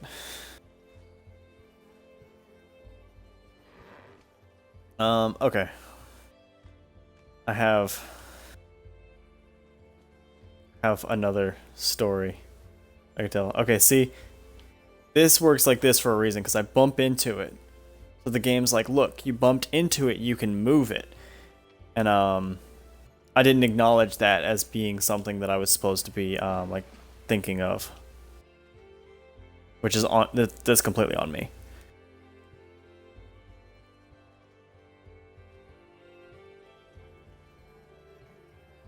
Oh yeah, but I have to tell, like, pretty much me and my sister's favorite story, because it encapsulates my personality so well. Like, as being such, like, a weird, kind of just bitter asshole. So, I forget why, but I had $100 for groceries one day, right? I was still in high school at the time. I was still pretty young. I think I was probably 16, 17 at the time. And so I was like, okay, I've got $100. I heard about this place called Costco, where you can get food. Little did I know, in my dumb teenage self, that you need a membership. Like, you have to buy like the $50 Costco membership to go shopping at Costco. I didn't know that. So I go about my business. I drive like 3 towns over. I probably drive for about like 30 minutes to get to the nearest Costco. Oh, a moose. Yeah, go chase him. He has blood. I don't. I'm a pile of yarn. So back to the story. I drive probably a good like 30 minutes out of town into a whole nother town to get to the nearest Costco. Like, it's a lot of effort to get there. Yeah, Costco's great. Like, everyone should have a Costco card. They're fantastic. Also, their hot dogs are like dirt fucking cheap. It's great. Good shit. So, I drive. I'm driving. I get to Costco. And I roll up to Costco expecting to, you know, go in, buy food, go home. Well, I pull up to the door and there's this guy at the door. Like, you know, the doorman who like checks the cards and all that. He is just this smarmy little fucking bastard, like so full of himself. He's got the power. He decides who comes into Costco and who doesn't. And so I walk up. I'm in this ratty, torn up hoodie, right? I still own this hoodie. It has like half of its teeth are missing. The sleeves are all poofy because I've always had them rolled up. Like, it's like 3 sizes too big for me. I'm wearing like tatty ass jeans. And so I step up to Costco. And this guy, he's just like, do you have a membership? I'm like, no. Because of course, I didn't know I needed one. Like, this is kind of the issue, right? This is where the whole thing comes in. I'm like, I didn't know I needed a membership. And the guy's like, well, you do. He's like, so, you know, so if you don't have a membership, you can, like, leave. And I was just so fucking annoyed. I was like, this motherfucker, this bitch is gonna tell me to go home because I don't have a goddamn... So I walk inside. I go inside the Costco. I drop $50, half of my $100 budget, on a Costco membership right then and there. Just because, fuck this guy. That is the sole reason why I did it. Like 110%. That's the reason. So I go back up to the door, and he like gives me a look because he's like, "Why are you back?" And I like walk up and I flash my membership card. I'm like, I have a membership. Like, let me the fuck in. You can't stop me now. So I go in, and I bought a 32 pallet of Monsters and a family-sized box of Lucky Charms, and that's all I remember. Mostly just because I got made fun of for the Lucky Charms. I brought them to school, right? I put them in my backpack, and then I would just randomly like open my backpack in the middle of like class and just start munching handfuls of Lucky Charms. Because I'm a fucking fat kid at heart. And then the Monsters I remember because I drank that entire 32 pack in like a week. And I'm pretty sure it gave me like permanent heart palpitations for the rest of my life. Like, I don't think my heart's ever gonna work properly again. It's just not a thing. I did this to myself. But yeah, that's the story of me getting my first Costco membership. Just because some fucking asshole was hoity-toity about needing a Costco membership. Because if there's anything that encapsulates my absolute asshole personality, it's the fact that I will drop $50 just to spite someone. I will spend half of the money I need to be spending on food just to spite someone.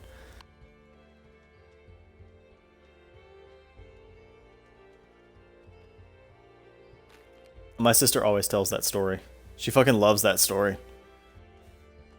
She's like, no one else I know would be like just so fucking annoyed at someone that they would drop $50 just to spite them, and it's someone they don't even know.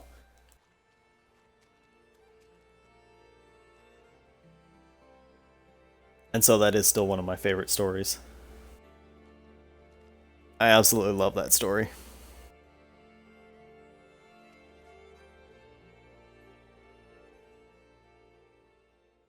I probably have a bunch of stories like that, where I was just like being an asshole for no reason. Uh, like there's one. I've only been told this. Well, I haven't been told this secondhand. I've seen the video. There's video footage of it. We were just moving in to my dad's house. So he bought a house when I was 2 years old. I'm this little toddler, fucking like toddling around as toddlers do. And we were like looking around the house, you know. And so my dad was like, "Oh, I'm gonna make like a home video of this," because that's what people did in the 90s. You got your camcorder out and you made a home video. And so that's what he was doing. Ooh, what's this?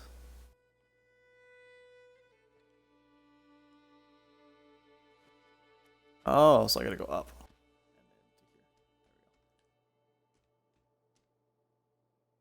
So yeah, where was I?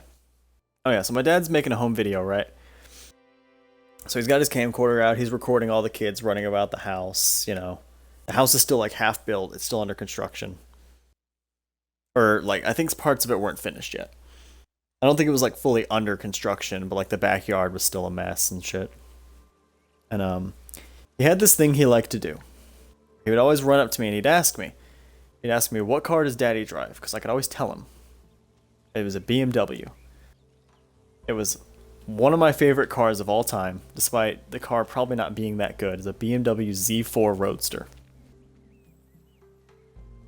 And so that was the car my dad drove.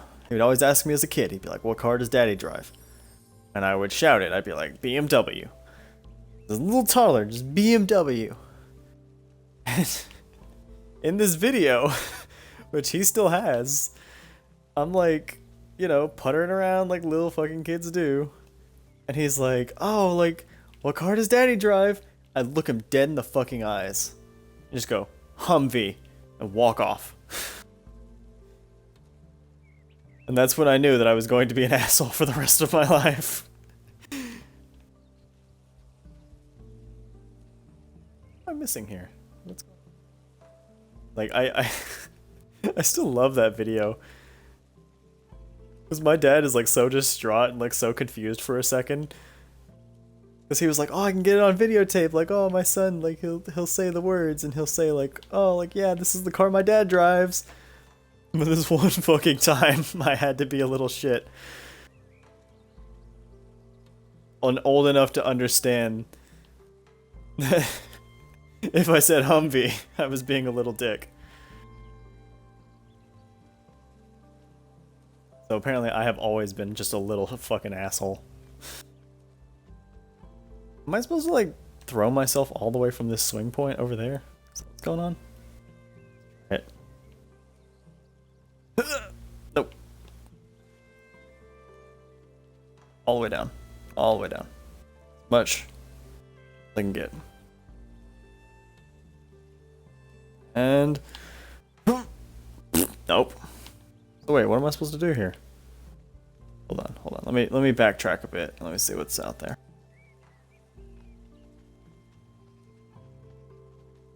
Nothing, it looks like. See, like, I know it's simple what I'm supposed to do here, but I just don't know what it is.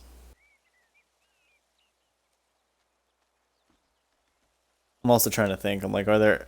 Oh, there is another example of, I wasn't being a little shit this time. But it is still a funny story that my dad likes to tell. So early on, when my dad met my stepmom, he ended up, you know, he did the whole like, "Oh, you bring your kid over so your new boo thing can meet your kid," and all that. And my dad jokingly, he's like, "Oh yeah," he's like, "That kid will play with anything. Like, you just give him anything and he'll play with it. He doesn't give a shit." So he hands me a box of McDonald's fries. I don't even think there's like fry. Oh, I'm supposed to pull this rock. What a dumbass. See, I knew it was something simple.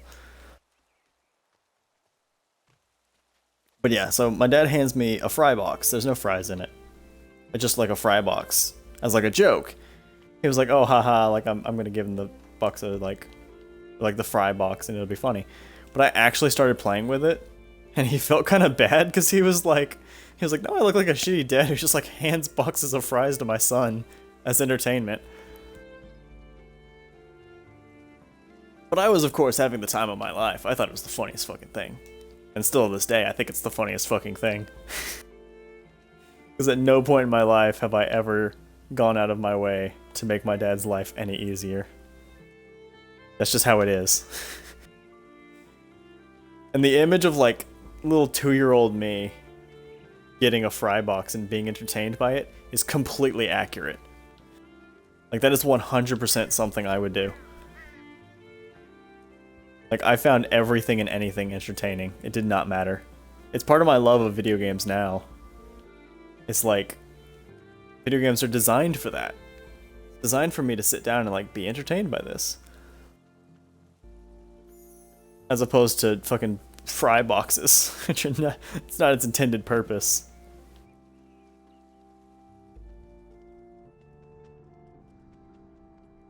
And so, man, there's probably so many stories I could tell about me just being a little shit with my dad. Like, that was like a constant thing. One that I actually do feel bad about, like, I do feel a little shitty about doing it, was, I don't remember how old I was. But I remember my dad was playing World of Warcraft, so I had to be like 7 or 8-ish, probably.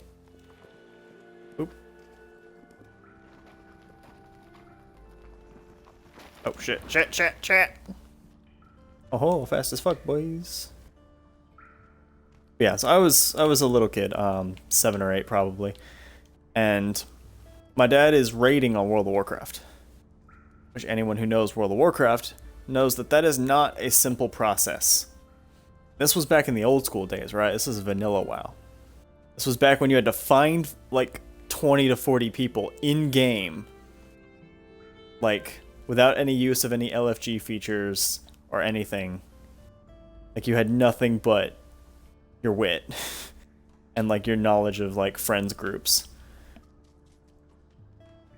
and you had to get 20 people together. So he's sitting there, he's playing World of Warcraft, and I come in, and I had never done this before, and I did it to myself years later out of curiosity. I wanted his attention. I don't remember what it was. Oh no, fuck off. Ah, fuck you.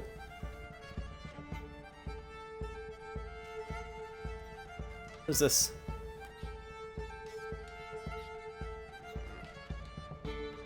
Oh, okay. Okay, back to the story, yeah. So, you know, my dad's doing his World of Warcraft thing. I walk in, and I rap on his headphones. And, like, if you're curious what that sounds like, take, like, a pair of headphones, like gaming quality ones where it's, like, over ear, put them on your head, and tap. Just, like, give it a little tap on the side. Right on the ear cup.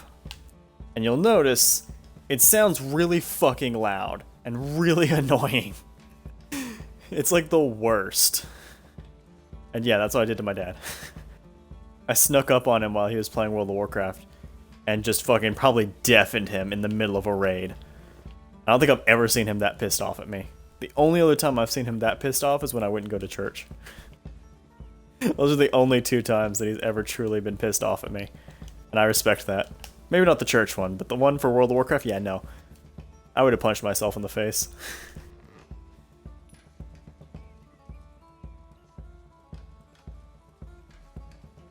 Because, like, dude, that noise, when I did it, I was probably, like, way older. I think I was in, like, college and shit when I did it to myself out of curiosity. And it really is just, like, the loudest thing. Hey, fuck you. You bitch.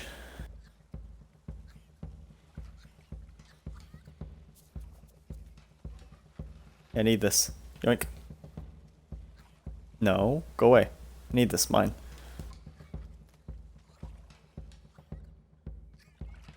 I'm trying to think if there's any other, like, funny stories I know with my dad. There's probably some. I'm just, like, not quite remembering them right now. Fish. Hey, fuck you, fish. Oh, does he have a lure stuck in him? Oh. I'm trying to think, like, what other stories are there that I know with my dad? It'd be pretty funny. Oh, God. So, I don't know if you've seen this, but there's, like, a party favor thing, right? Or, like, you rent it out for, like, a birthday or whatever. And it's, like, an inflatable boxing ring.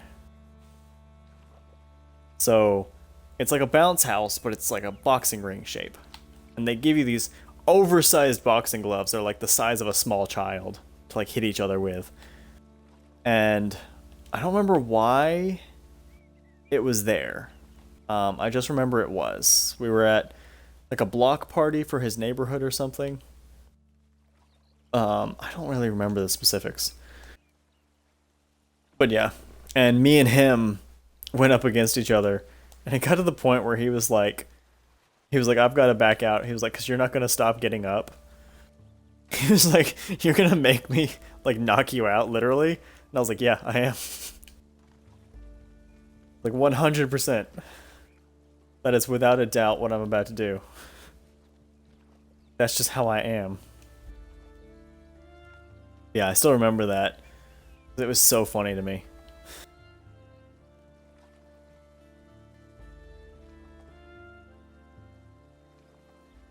I think like, man, there must be more. I know there's stories with some of my little brothers and like my older brother and stuff. I've got fucking so goddamn many of them. It's always weird to count it out. I remember when I almost broke my little brother's nose, and I almost broke my sister's, I think it was the back of her head. Okay. I'm gonna have to explain this. So for, my little brother was like way less. What ended up happening was, we shared a bedroom. Because I was the kid that only came on the weekends, right? So, like, I didn't really need a full bedroom. It wasn't, like, a thing that I needed. So they just didn't give me one, which, yeah, fair. So I shared one with my little brother. And one morning, he decided he was gonna, like... Oh, shit. He decided he was gonna wake me up by, like, getting right in my face. And that's exactly what he did. He got right up in my face and did as brothers do. And he just kind of sat there, like, giggling while, like, sitting, like, an inch from my face. Ah, shit. And so when I woke up to my little brother, you know, like, right, like, breathing in my face. Like, so close I could, like, smell his breath. I could smell his morning breath. And so I fucking decked him. Like, 'cause I was that kind of person when I was a teenager. I'll fucking whack you in the face for no reason. Like, 100%. I've already gone over the fucking story about where I fucking ruined that choir's lives. So you know what kind of shitty asshole I was. So yeah, I just fucking cold clocked my brother in the face. And like, man, he just burst into tears, reasonably so. Because that was a left hook. Like a full-on left hook out of nowhere to his nose.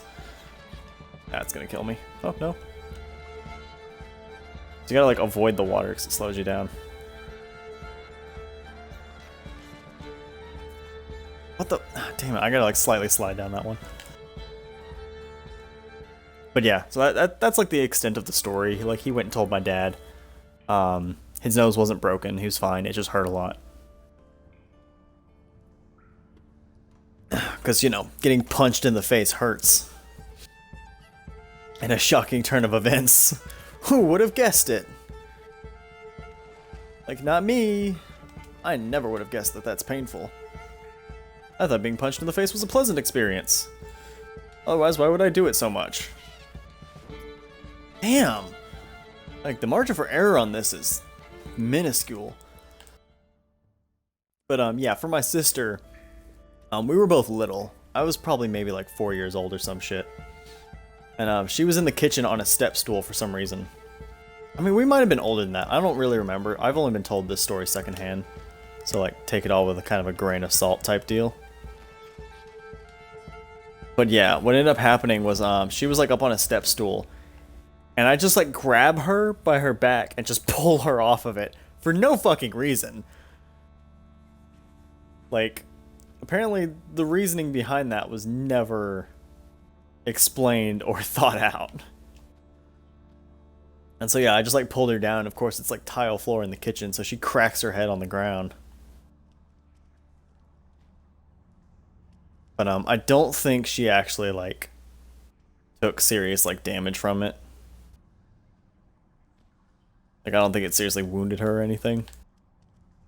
But it was a thing that I did. It was a dick move. As I am wont to do, apparently. Okay, so what is this bucket for? I seem to need this bucket. For what? I don't really know. Go up here now?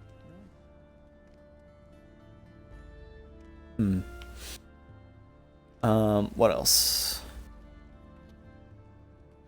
Think of more stories with my my siblings. There's probably plenty of those.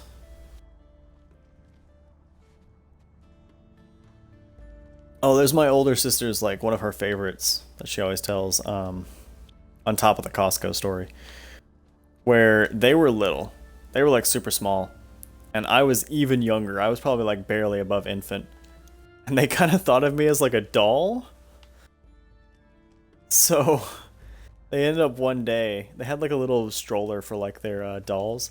They just put me in it as an infant and went batshit. Like, running around the house at hyperspeed with me in tow. Of course, genuinely terrifying my mom, who's like, what the fuck? Like, stop running around with your brother at, like, hyperspeed. What the fuck? You're gonna crash and wound him. He's a toddler. But they were fucking young kids, so they didn't care. It was funny. And also, we always used to get sticks out of the backyard and fight each other all the time.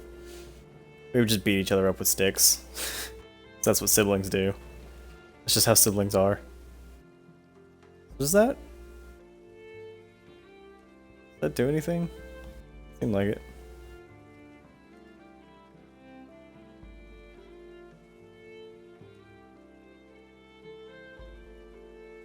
Oh, sorry. Big sneeze. Oh no, I gotta do that the other way around. Sorry, there's another sneeze on the edge of my nose. It's bugging me.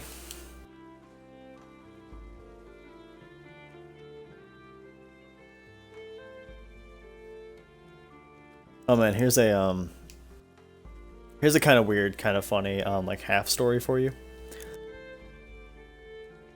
So, I was in a program for kids of Navy parents, right? So it's like if your parent was in the Navy, you could join this program. And I was in it through my stepdad, and we had a guy in the program. He was a first petty officer, which is it's a pretty high rank. Not for the Navy, but for the program. The program only went up to like petty officer first class, I want to say. Something like that. And so, I'm trying to see if I can get this lower. Kind of climb up it more easily. So we had this one guy who was a petty officer first class. And his name was Dickerson. And he was also probably about, maybe like 4'8". Like, guy's tiny. So every time anyone fucking had to like shout for him or anything, they'd be like, Private Dickerson! And they'd be like, Officer Dickerson! And it was so fucking funny to us, because we're all like fucking 13, dude. We think this is the funniest shit since, like, anything. His name is fucking Dickerson, like, really? My favorite part was sometimes when we would have to call him, we'd call him fucking Little Dick. Like, come here, Little Dick! Get your ass over here! Time for PT or whatever the fuck we were doing that day.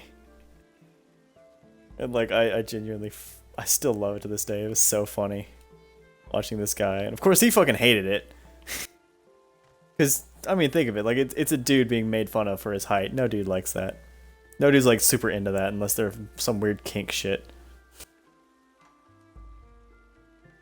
How am I supposed to... Surely I get this down, right?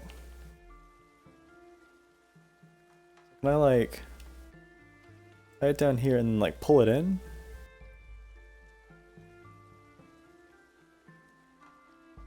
Seems to bend down to like here.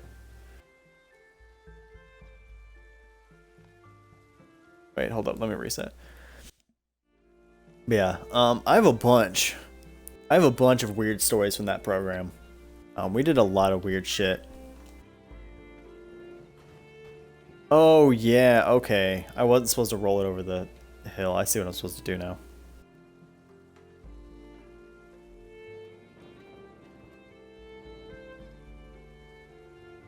Let me do this. Nope, I need to go back over here. Tie this here. Pull this down a bit. Tie it down. Trying to decide, like, man, what story should I tell? One of my favorites. This is kind of an anecdote, less of a story, so it's just gonna kind of be like a quick thing. But I had to do like a boot camp style program, right?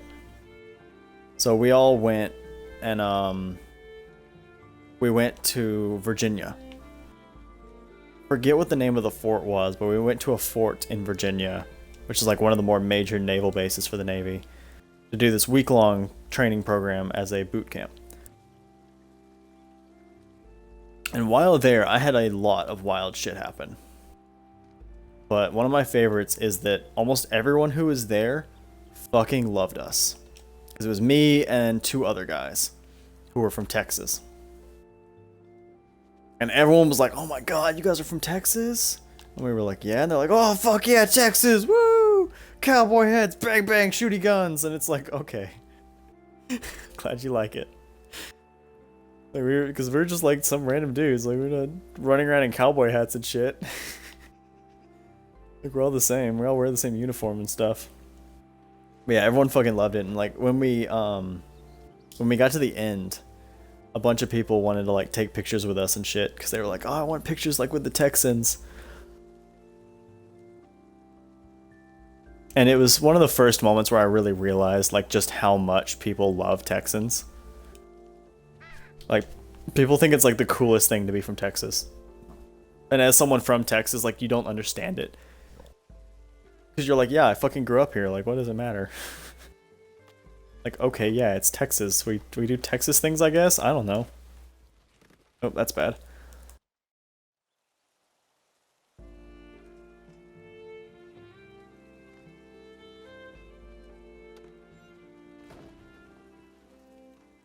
Oh, fuck. But yeah, there was a bunch of stuff we did. We did a lot of PT. A lot of PT. Wow, okay. The two PT stories I remember. Oh, and PT stands for physical training, I think. If I remember correctly. It's been like fucking 13 years or some shit. Along those lines. Okay, that's not gonna work.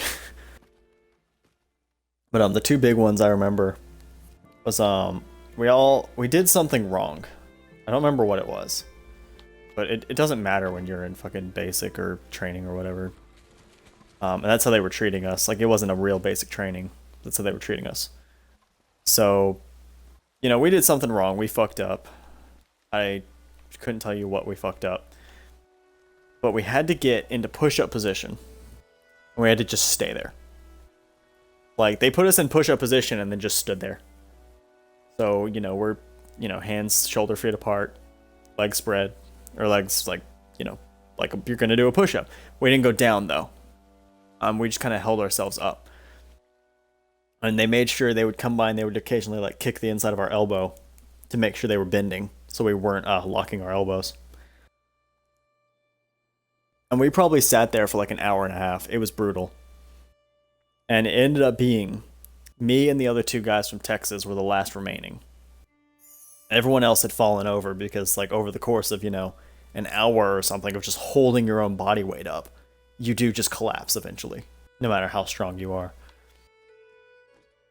And so he was like, all right, he's like, now we got to do it again. He's like, but all the guys who succeeded last time don't have to do it. He's like, because you guys managed to, like, hold on. So, everyone else tries to get down in push-up position. And me and the other guy, so I don't remember if the third guy was there or not. I don't fully remember. Memory's a little hazy. But, like, they get us all back down into push-up position again. We go to do it. Or they go to do it. And then me and the other guy from Texas, we kind of looked at each other and we were like, eh. And we got into push-up position because we were like, fuck, what are we just going to do? Stand here and watch them? Like, no. Like, that's going to be boring and shit, and it's stupid. So we were like, no, we're not going to do that. We're going to go ahead and get down in push-up position with them. And then the PTO, or whatever his name was, the CO.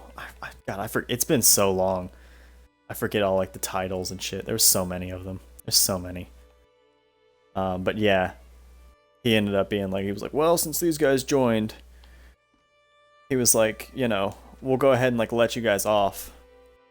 Since, like, the guys that succeeded were willing to step in for their teammates. He was like, you're all off the hook now. So just, like, go about your business. Also, yes, there are no winners in punishment. Like, we didn't win. So we all had to sit there for like an hour in push-up position. So none of us won. It hurt. But yeah, that was a whole deal. And I felt good about it afterwards. Because it was kind of the message they were sending to us was like, always step up for your teammates. Like, if the guys in your bunk are all getting into push-up position, and they're all getting punished, like, you should be wanting to stand up for them. Or, like, step in. And it was a fine message. I think the actual punishment was fucking shit. It was also fucking easy. Fuck you. I was in the prime of, like, my my physical fitness back then. So it was not hard to just sit in push-up position. That was a piece of cake. It helps that I weighed like 90 pounds, so I didn't have much to hold up. But the other guy was like 180. So he also had a fine time. But yeah, the other big one I remember was we were doing ship training. Just training for a ship. Oh, big surprise. Oh, color me shocked. Where they have, it's basically a chunk of a ship, right? So you know how a ship has holes? So it's like a whole ship is made up of several cubes, essentially. So that way, if the ship were to flood, it wouldn't like flood completely. Oh my god, the middle school sit-up competition. Yeah, I remember that. I remember Zach was there for that, and Zach hated it, which is completely reasonable. But yeah, so they had these compartments, and I'll tell Scuba's story here in a second. They had these compartments to where it would imitate the inside of a ship. So the training would be, you would go in there and they would have fake holes, and you would patch the ship, right? So you would like fix the holes and do whatever needs doing. Oh, okay. That's not what I wanted to do.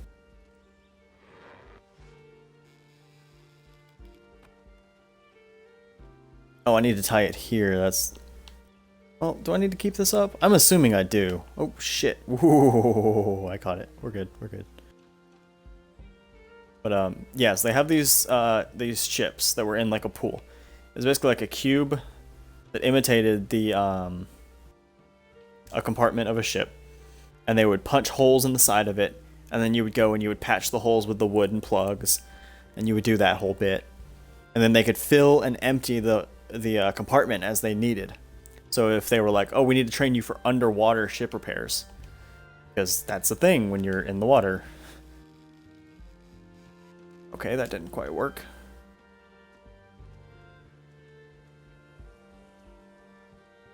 I have no idea what I'm doing. I've gotten so tangled up here.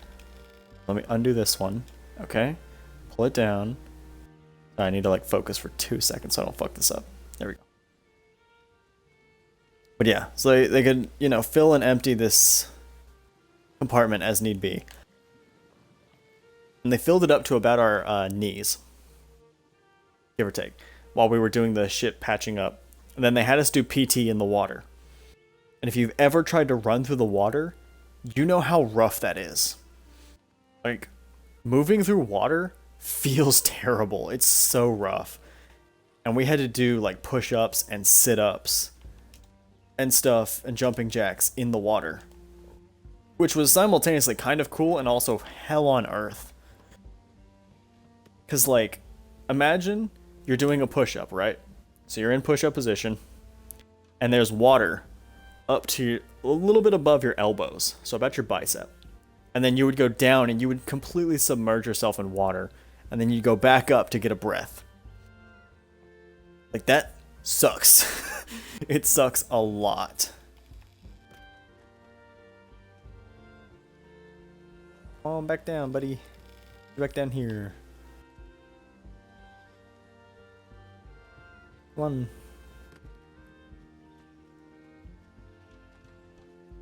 But yeah, so PT in the water, can't recommend. But the story Scuba's telling, I think it was a pacer test, wasn't it? One of those. They probably don't have them elsewhere in the world, but it's a it's like a physical fitness aptitude test that they do in schools, where basically they have a radio that plays a voice, and the voice says like 1 push-up, 2 push-up, 3 push-up, and shit like that. Ooh, I didn't think I was going to make that second jump. And so it would basically just count how many push-ups you were doing. And everyone in the gym, you would all spread out and you would all do push-ups until you couldn't anymore. And then however many you did was your score. Tracer, yes, hello. Hi, I love you. Can you chill? Yes, chill. Just hang out, okay? We're chilling, homie. Bruh, we're chilling, alright? Chill out, cat. Thank you. I love you with all of my heart, but if you don't stop being a bitch, I'm gonna fucking tell the government about your crimes. Don't test me. But yeah, so, what was I saying? Oh, they have the pacer test. Oh shit, that moves. And the idea is, you go in, you do as many, like, push-ups as you can, and then, you know, you're done. Like, however many you can do.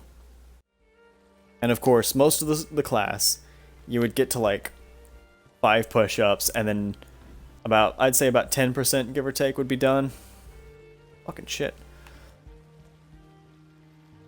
And then you'd get to, like, 10, and then 50%. But I think it was just me and Scuba that just kept going, and going, and going, and going, and going, and going. Because we were fucking tiny. Like, the two of us were both, like, physically fit, because we were constantly out in the woods, running around, beating shit up, fucking shit up, doing whatever it is we do. So, you know, we're in the gym doing these push-ups, and I think we both got to, like, 50. Like, we got crazy high. And I remember afterwards, a bunch of the people that, like, also did it were like, oh, it doesn't count because, like, you were not in proper form.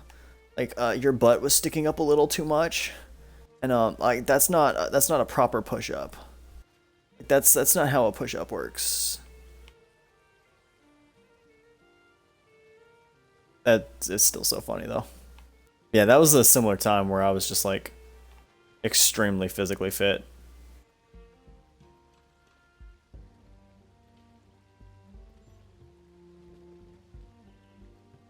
Okay, I make like a lever with this? I need to like go around that. Right? Shit, shit, shit, shit, shit, shit, shit. Okay, okay.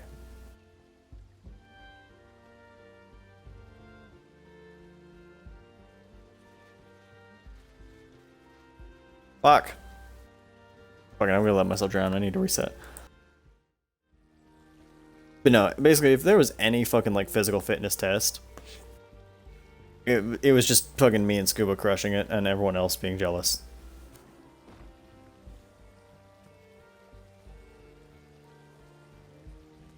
Because being, like, fucking basically 0 pounds when we were younger, I mean, still this day, I don't think either of us are anywhere, like, near large.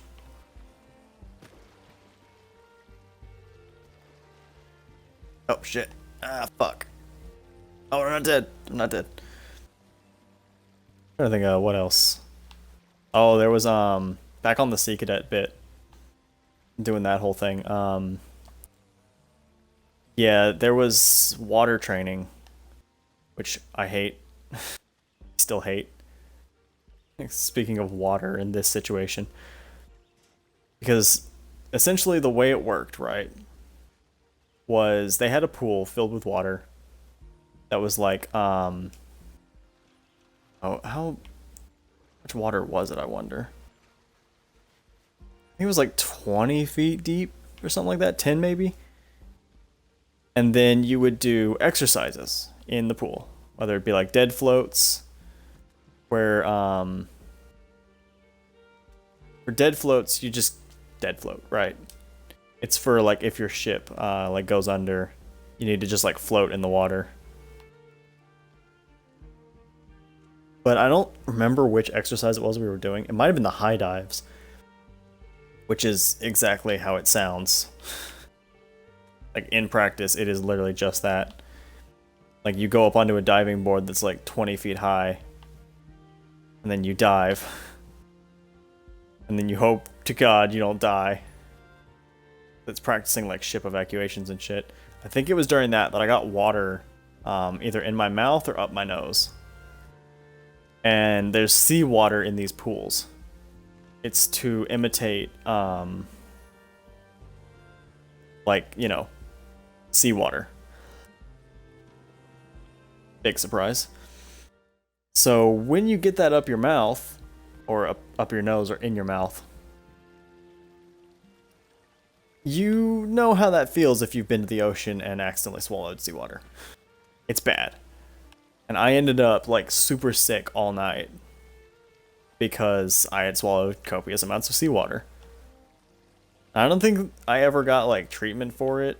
I don't think you don't need like treatment, but it would have been nice to get like some like fucking Tums at least. But no, I never did get that. So I have been saltwater sick twice, and I cannot recommend it. Despite living in Texas and being like nowhere near fucking saltwater, I've been saltwater sick quite a few times. Like, it's impressive the amount of times that I've managed to like go get myself interacting with salt water.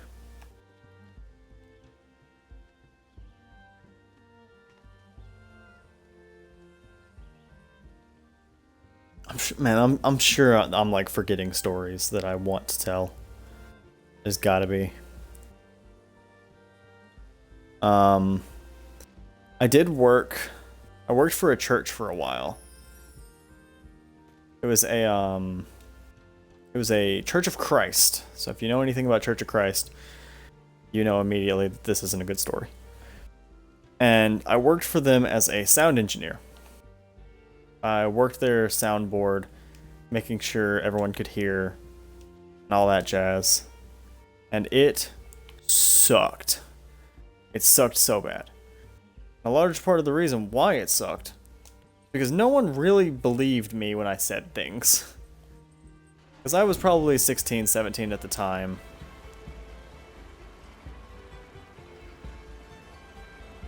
Ooh, what is this? Ooh, what is going on? Music is picked up.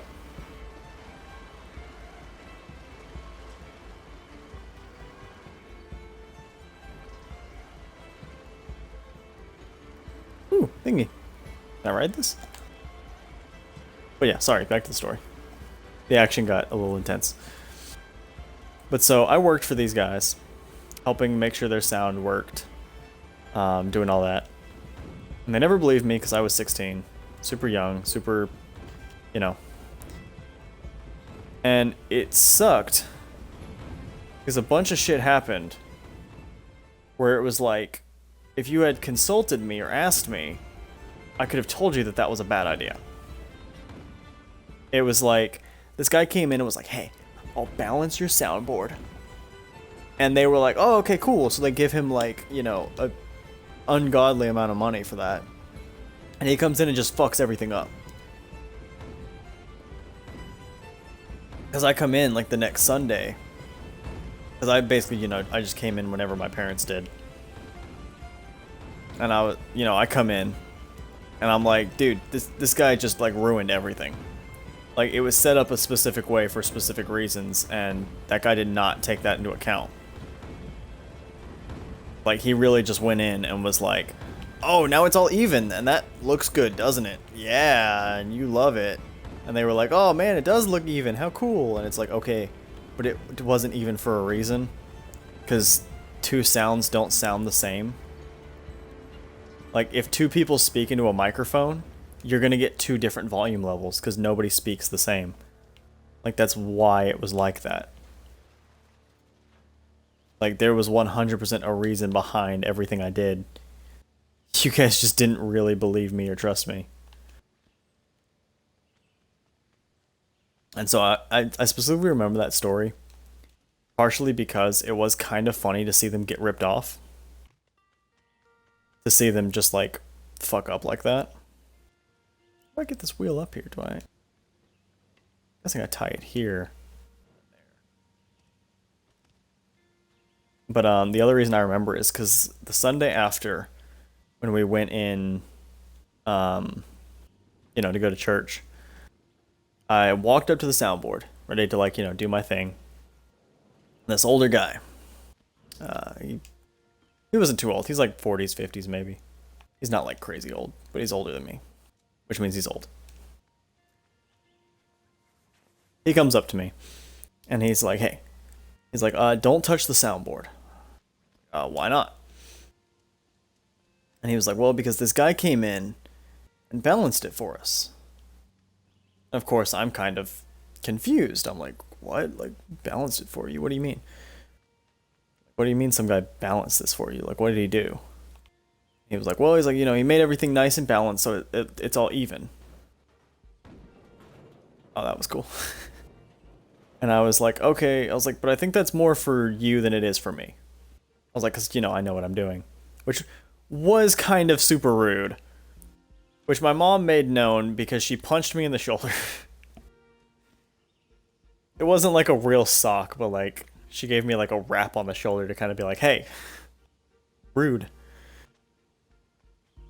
But yeah, no, I was like super annoyed at it. He was like, don't touch it, because like that guy made it correct. I was like, oh, like I don't make it correct? Fuck you. Yeah, that whole bit sucked. Like, I didn't particularly like anyone up there for that reason. What is this? What's going on here? There was a cool guy up there named Larry, though. He was kind of like a wild child when he was younger. And so, he was a little more chill with the fact that I wasn't like 100% into the church. Because he was like, yeah, I wasn't always either. So I get it. Wait, what the hell? Why is this higher now? Can I lower it?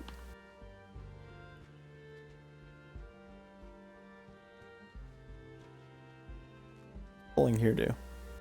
Pushing? Oh. Oh, I can push this whole thing up. Wait, how do I keep it up, though? Can I go back and, like, get that disc? Rock. I don't need to go over this rock. I need to push this rock.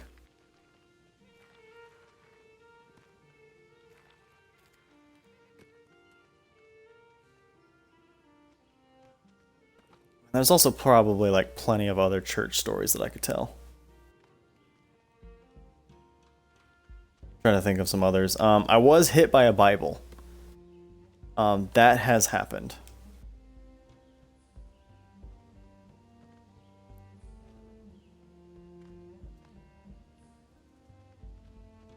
What if I like tie these together and then push the rock under? I don't know why I do this.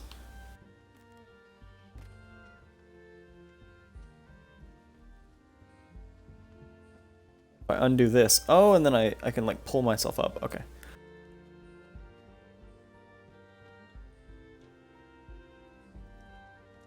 This one. I don't even remember what I said. I remember I said something, because I was being a little shit, as I am wont to do. As everyone understands, I am a little shit. Oh, trampoline.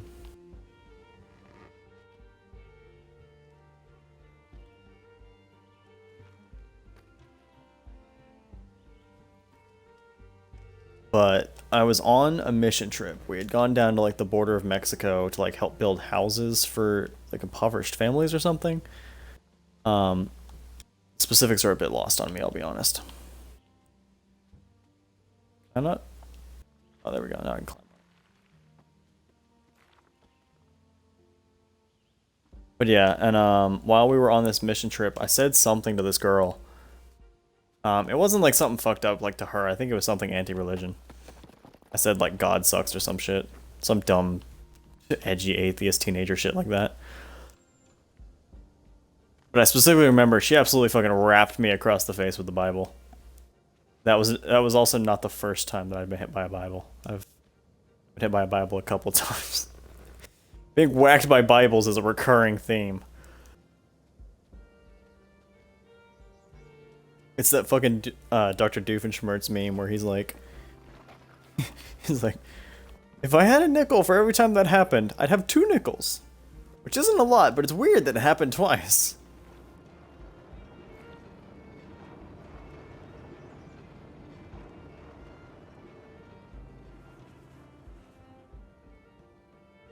I mean, I won't even say I wasn't deserving of being whapped by a Bible. I fucking deserved it on occasion. I deserved a good Bible whapping.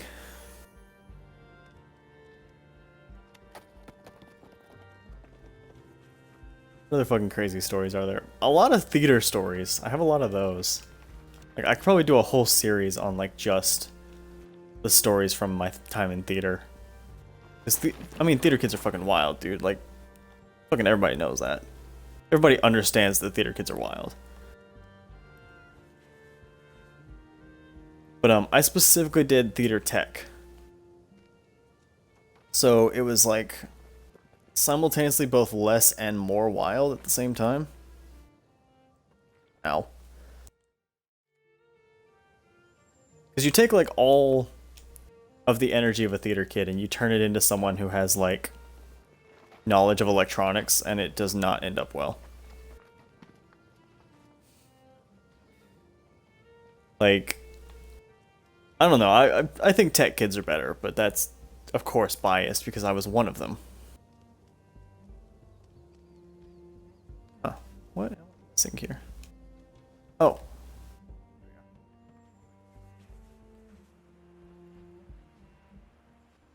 There's a lot of Larry drug stories. My buddy Larry, cool guy, super fucking cool guy. Larry was always my favorite.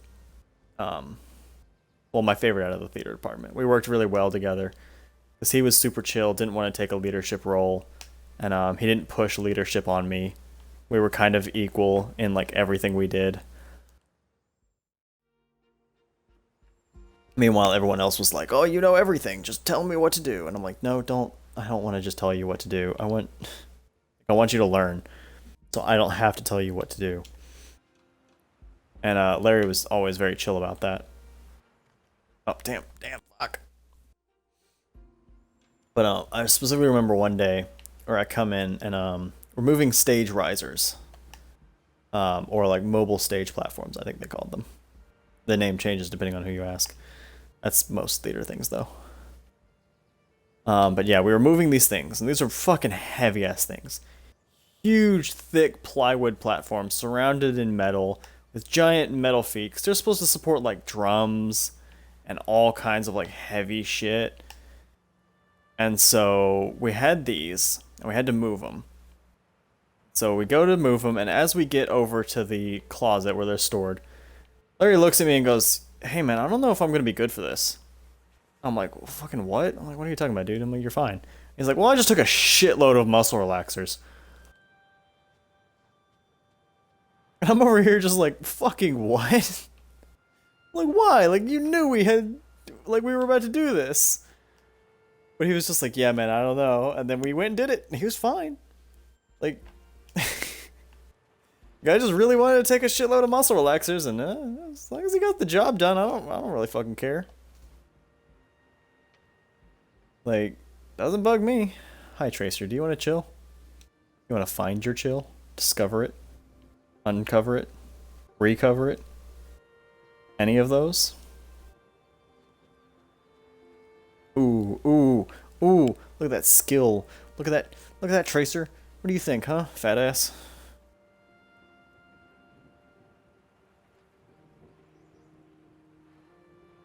Okay, like, what am I? Like, I feel like that's what I'm supposed to do, but it's not working. What other, like, crazy Larry stories? Oh, Larry was the one who told me about, NyQuil. Its ability to, like, induce drug effects. I had never known that before then.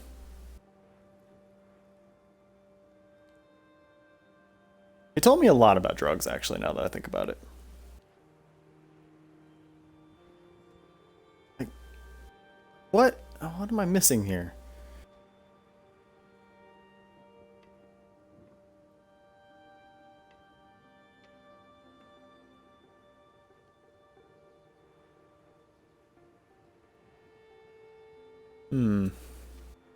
Can't just, like, pop up. Does seem kind of springy, though. I like...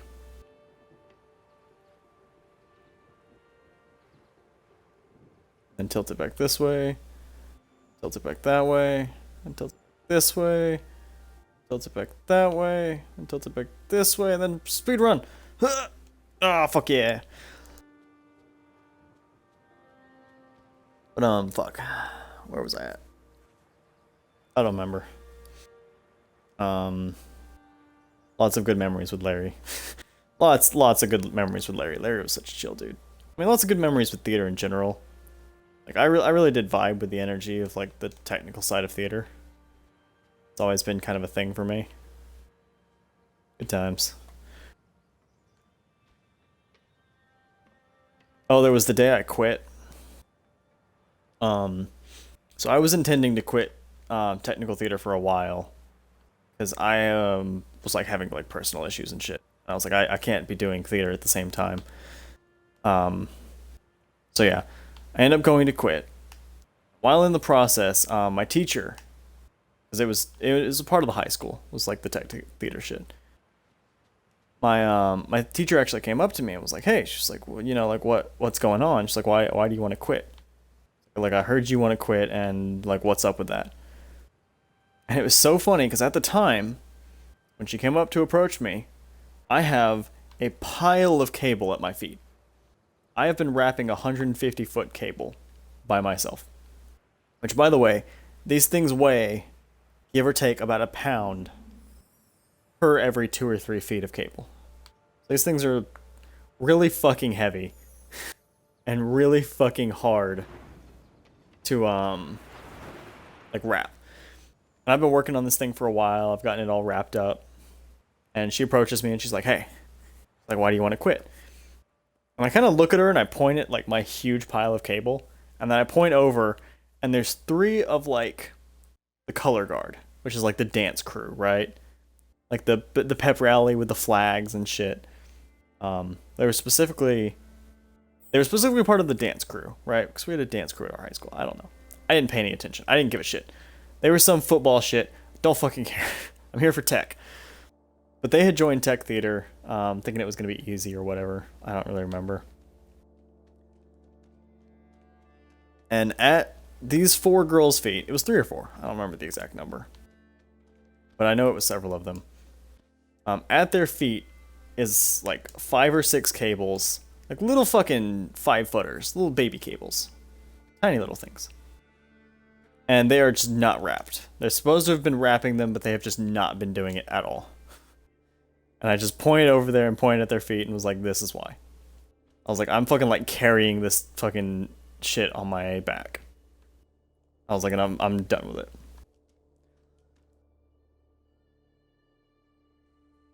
Like, I'm working my ass off over here, and these girls are basically just chilling and gossiping over a pile of cable. Like, come on, man.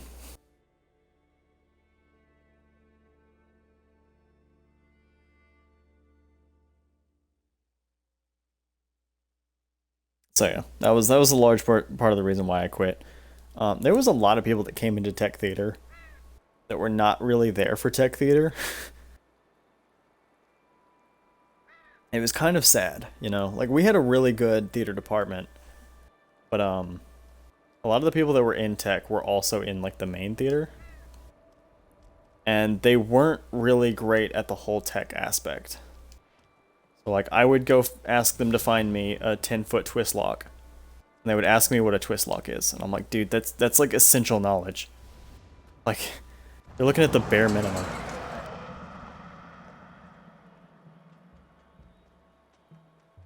Like, understanding the names of cables is absolutely the least you need to be knowing.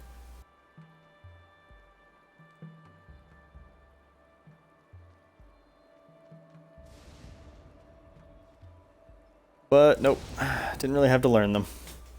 Was not necessary. And that always kind of frustrated me. As someone who like poured my heart and soul into what I was doing, it was very frustrating. The fuck? Okay, this escalated real quick. But I think that goes for almost anything. I would even point out like streaming.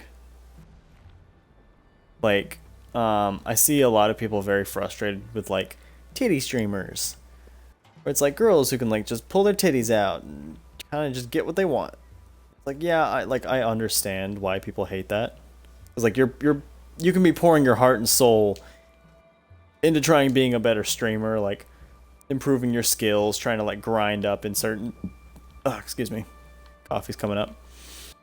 Trying to like grind up in certain games and like get better, and then just this girl comes along and whips out her titties and absolutely fucking crushes you in the numbers. It's like, I understand that bitterness, but it is just that, bitterness. And bitterness isn't good for anybody. Which I say after I tell a story about me quitting because people weren't pulling their weight. So, call me a hypocrite. It's fair. It's a fair assessment. Not like jump up on that? Can I... Oop. Oop. Okay, there's nothing down here.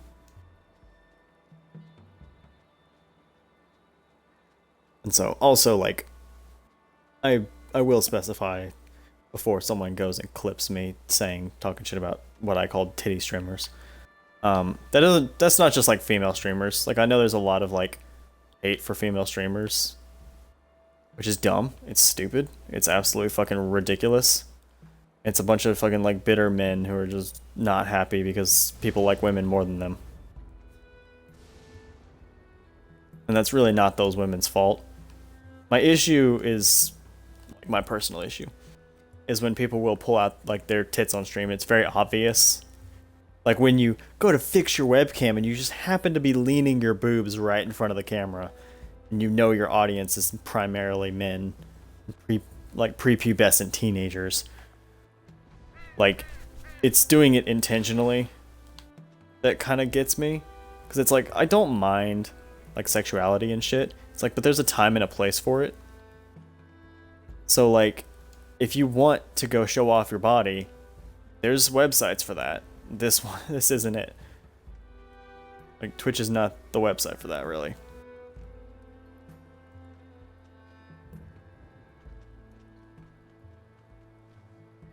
But that is also my personal frustration because, of course, I've gone nowhere streaming. I get at most maybe 10 viewers at my best. So, you know, I can also be personally susceptible to bitterness over someone being able to just use their assets to gain a leg up where I have nothing. I can't put my tiny wiener on stream and get views.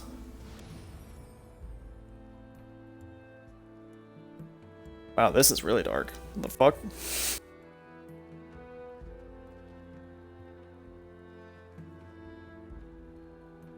So, also, like, topic went from just, like, dumb stories I was telling to, like, full-blown, like, complaining about Twitch culture.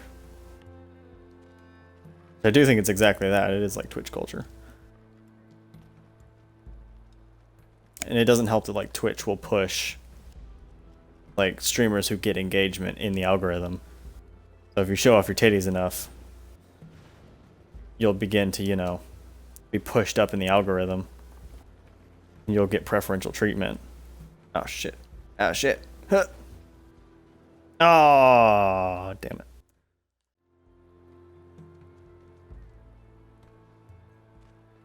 Like, Twitch is more to blame than any woman is. Because Twitch has a bad habit of... But, I mean, that's any social media. Whether it be Twitch or Instagram or Twitter. Like, being physically attractive is just an advantage, plain and simple. Like, always.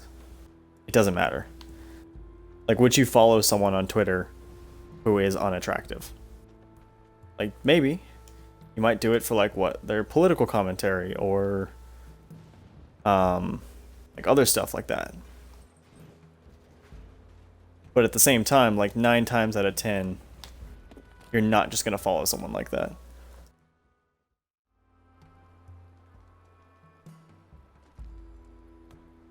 It's kind of human nature, and it's kind of sad at the end of the day. But I'm gonna stop being a Debbie Downer and talking about shit like that. Try and be more positive, you know, talking about more positive shit.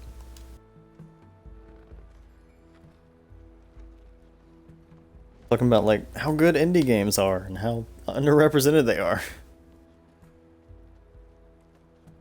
Like, I just, you know, I was thinking about this the other day. I do wish indie games were able to branch out a bit more. Because, like, I love indie games, but I do grow tired of, like, you know, the whole side-scroller type genre. Like, so many indie games are just like this. Like, it's a puzzle game with, you know, side-scrolling. Or it's a puzzle game, but third person. Or it's a top-down. Or it's a pixel art game.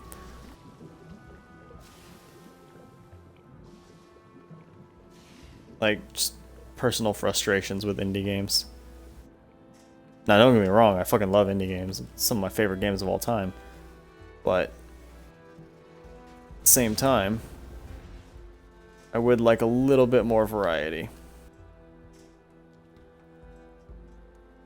But that's more like an issue with the medium rather than it is the artist. I'm sure many indie artists would love to make games that aren't side-scrollers or whatnot, or pixel art. But budgets are a thing. And when you don't have AAA studio money, you can't make AAA studio games. Because I would kill to see what, you know, what indie artists would do with certain genres. Like, the looter shooter. Like, what would an indie looter shooter look like? You know, what would an indie action-adventure game look like? My curiosity overwhelms me.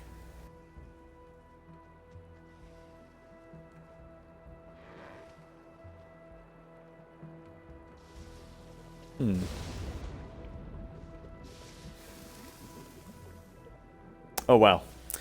Didn't mean to do that.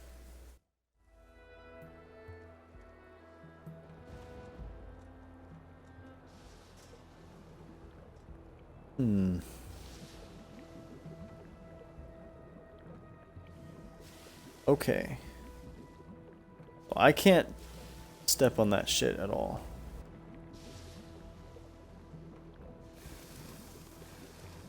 Yeah, no, not at all.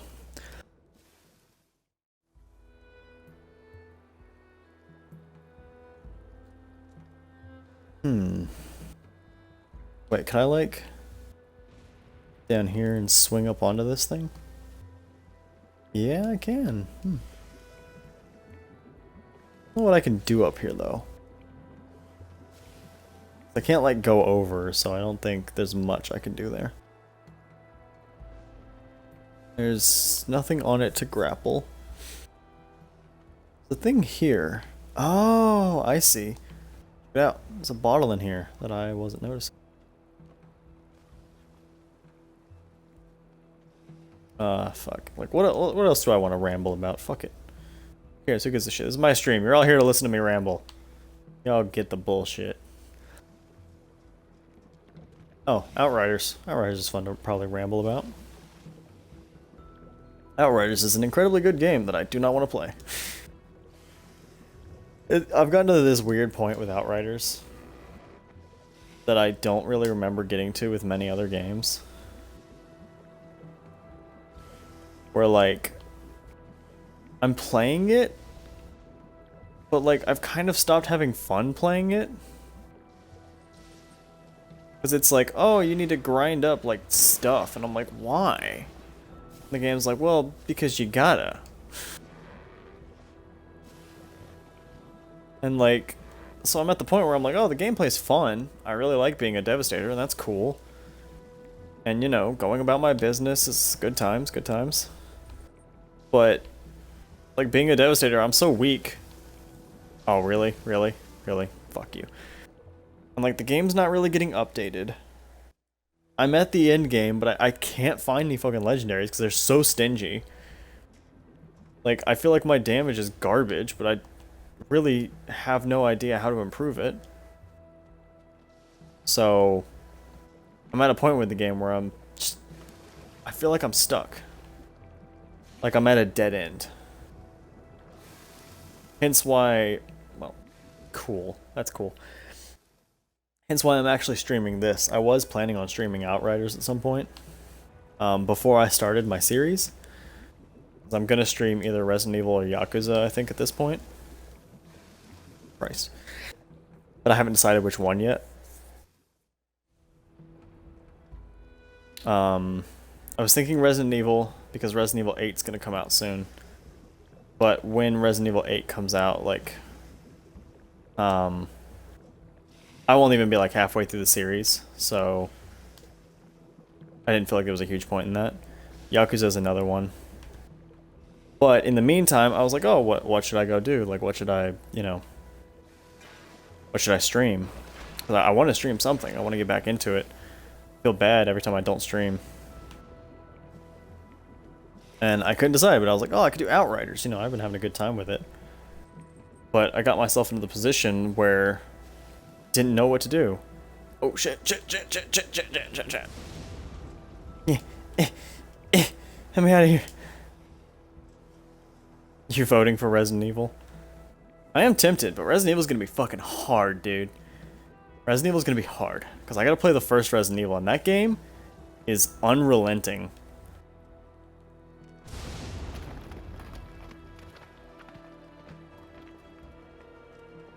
Like, I can beat Resident Evil 5 and Resident Evil 6 pretty easily. Might have a partial hard time with 4, because I've never done it before. But I don't think it'll be, like, too rough. But yeah, yeah, I'll probably start Resident Evil here soon. I might do it tomorrow. Because, I've got, like, you know, D&D tomorrow. So I will be doing that in the afternoon. So I won't be able to stream. This is just, like, early warning about that. And, since I'm, like, not able to stream, I'm gonna try and do an early morning stream and try and make it longer, just to kind of make up for the fact that I won't be able to. And, I was thinking I could start my series then. Okay, tomorrow. Oh my god. How am I supposed to dodge that? What the fuck?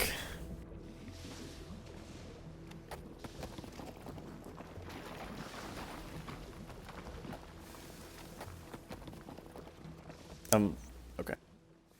So yeah, I also haven't decided if I want to start with Resident Evil 1 and go through the list, or if I want to start with like Resident Evil 4 and then do 4, 5, and 6, and then go back to 1.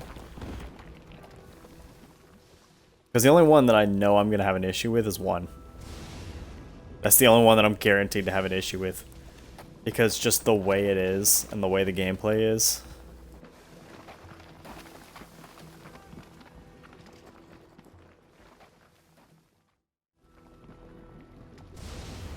Cause yeah, it's an old game. It's got like the tank controls, it's got the old school saving system.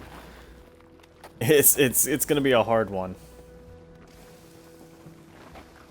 Can I not jump while I'm on the back of those? No, I definitely can, because I'm jumping up them. But why can't I jump off them and onto the platform?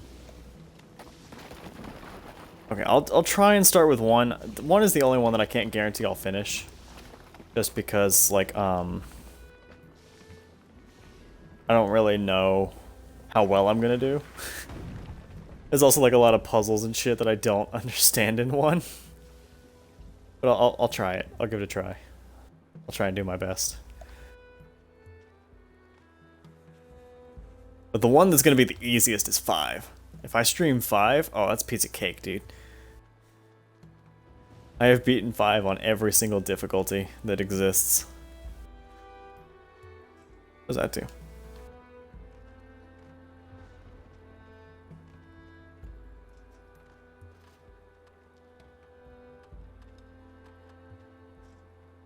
Huh.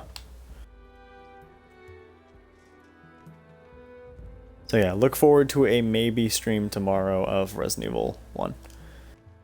We'll see what happens. Yeah, I can't play 2 or 3 because I don't think they're on the Xbox.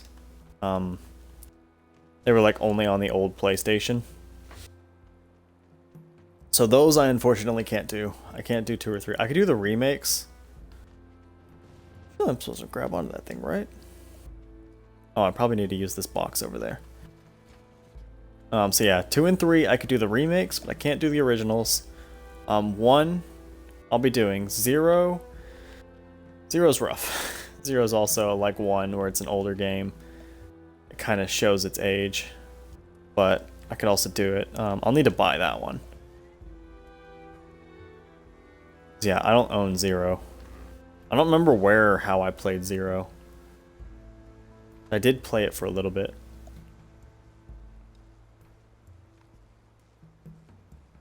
Because I remember some of the intro. I've heard that one can also be a little rough in the combat department, so.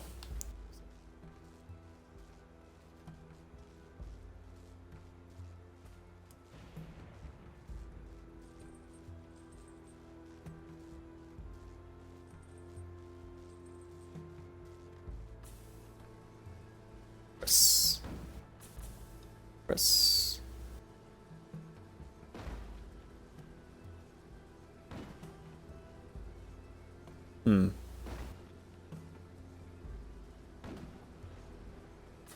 If I get off the button, it just stops. Okay.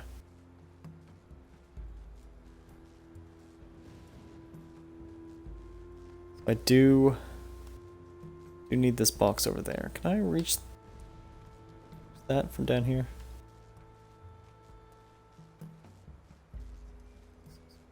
Need the box. Let's look around. Yeah, it is kind of a shame about D&D tomorrow. I will have to you know, stream at a different time. I'll have to like change my schedule a bit.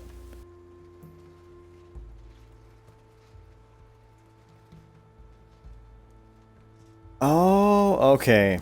Okay. See, now I can push the button, right? But then if I come back here, I can use the rope, my yarn, to get back up here. and then plug this back in. Then I can go and like disconnect this. I want that extra yarn. I don't know if I need it.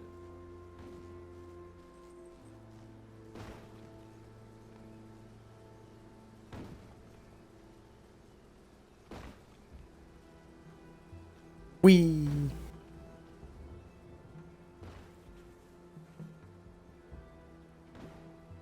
I will admit, I am tentatively curious about Resident Evils 1 and 0, because I've never personally played them. Well, I played a bit of each. I played a bit of each, but I didn't get like super far. So I don't really like know a whole lot about them. But one of my personal favorite YouTubers, that's like her favorite game. Is I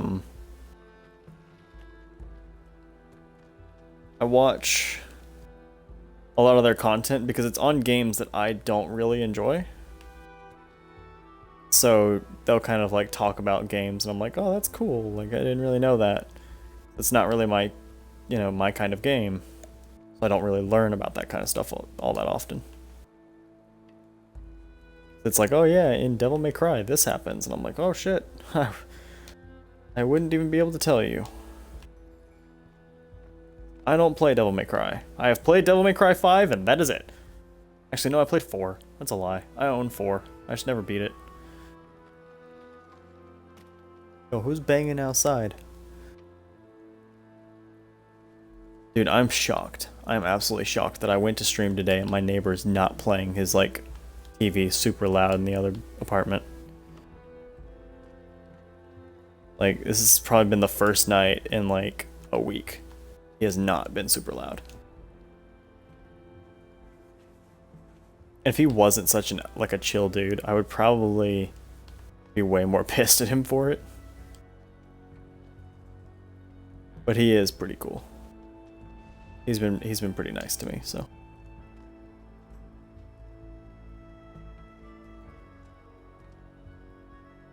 He also offered to buy my truck.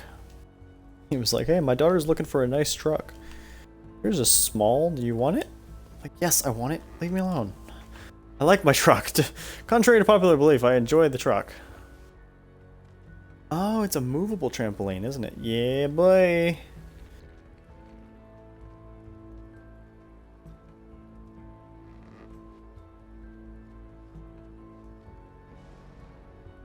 And then can I climb in through the window? No, I gotta keep going up. Okay.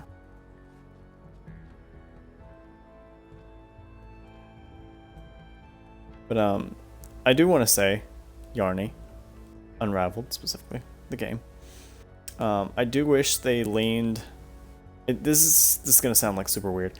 I wish they leaned a little bit away from the puzzles and just made it more like exploration and just a little more chill. Like, while I don't really mind the puzzles, they're fine. They're not like super hard or anything. I just wish the exploration and like the learning about the past was the more of the focus. I feel like some of the harder like platforming sections and stuff kind of it kind of hampers my experience with like the story. And I feel like there could have been way more storytelling in general. There's not much storytelling in this game. Like, what is there is pretty good, but I definitely wish there was more.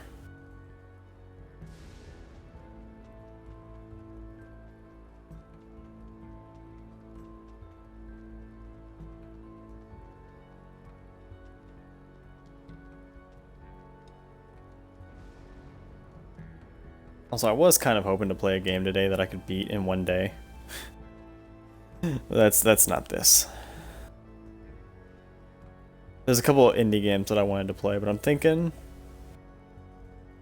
and you can potentially hold me to this, I was thinking that on Sundays I do like indie games. I could do like Sunday and or Monday, kind of doing indie games and stuff. And then during the week, I can work on like Resident Evil, since that's going to be the series that I start with. Resident Evil, or if I switch series, whatever series I'm doing. during the week.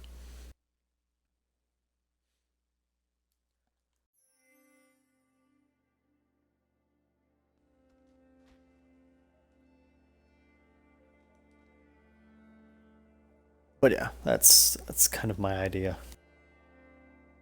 I'm probably gonna do one more level.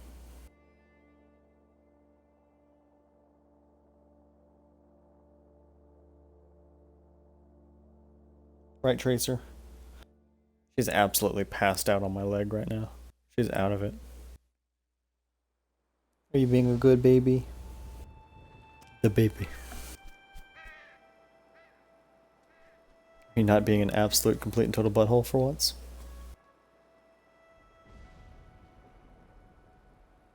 Okay, some guy in a business suit and what looks like police officers?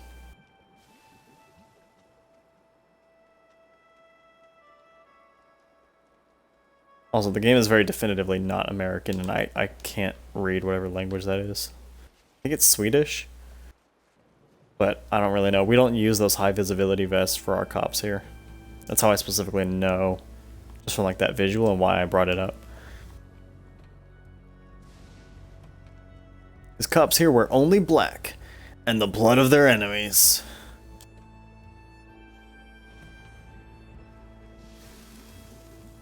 Okay. Bye. We'll also see if I like last another level. Like I'm not so certain.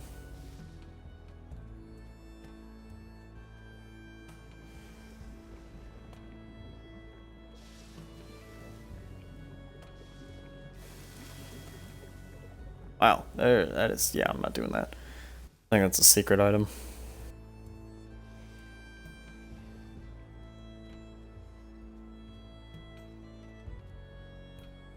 Now I'm just trying to decide what to talk about. I could just tell more fucking stories.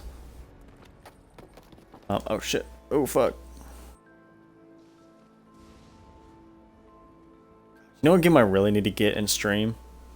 In Pikmin 3. So badly want to play that game. You know what I really want?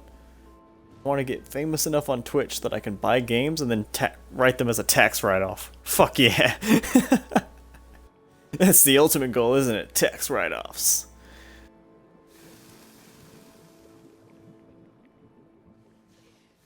I'm into doing my taxes. But no, in general, I just really want to play Pikmin 3. And I would love to stream it, just because, like, Pikmin is, like, such a big game for me. Like, I used to play Pikmin all the time when I was a fucking kid. I think I still have Pikmin 1, which I would probably still play. I don't have any way to stream it, because I need to have a, like... What would I need? RCA to USB? RCA to USB and, like, screen capture? No. Dude, it'd be wild. I'd have to, like, hook my GameCube up to my PC. Which, like, I could do. Probably.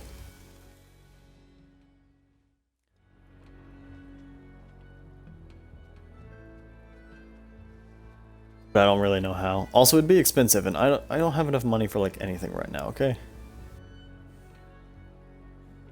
If I had money for stuff, I would not be so craving of certain foods. I would just go out and buy them.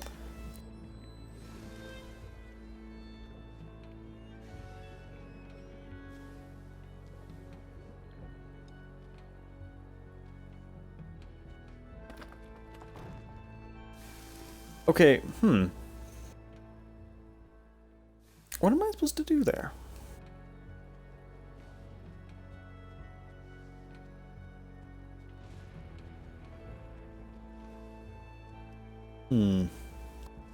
Right, wrap that around. Jump. Swing, swing. Oh no, I got too cocky. That's on me. That's my bad. Dude, yes, phone. I know I got an achievement. You don't need to tell me. God, I seriously have to turn off notifications. The issue being, I actually use notifications on my phone, because if I'm like making coffee or dinner or whatever, someone invites me to a party, I want to know.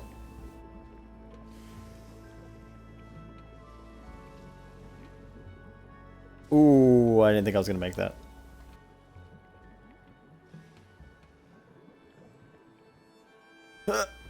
Okay, okay, okay. So here, right? I grab onto that.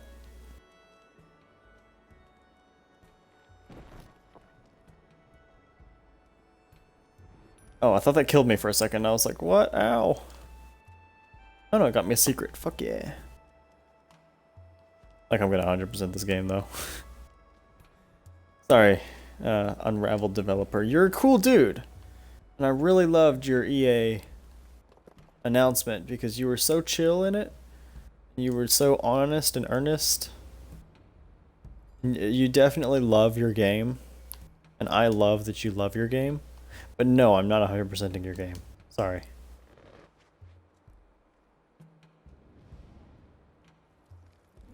Into the window.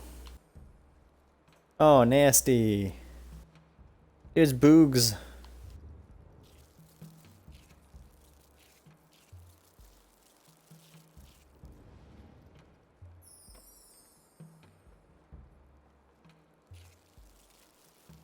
Oh shit, oh shit, oh shit. Hey, fuck you, Bugs. About that, huh? But fuck you. You little shits. I don't know where to go or what to do. Oh, I think I do know where to go. So you get this lamp out here, right? Then you go up. And if I'm real fast, can I turn that on? Jump over the bugs. Oh, fuck. Okay.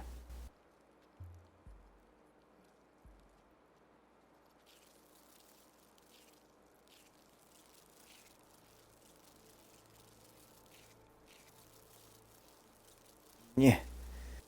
Yeah, there we go. Okay. Okay. Now do this.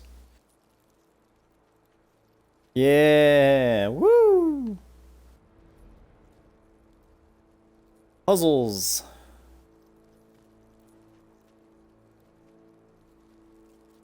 It's disgusting. And the noise they're making with the headset on, I hate it. Hate it. I don't like listening to the sound of them like skittering around with my headset on.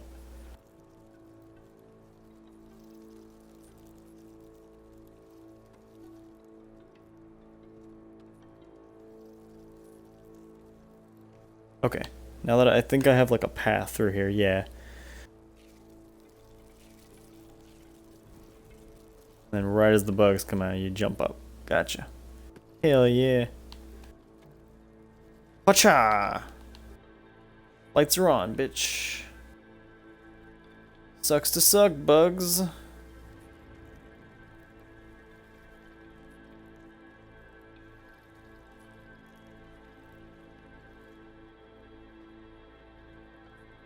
Hold up. Oh, okay, I need to do this the other way around.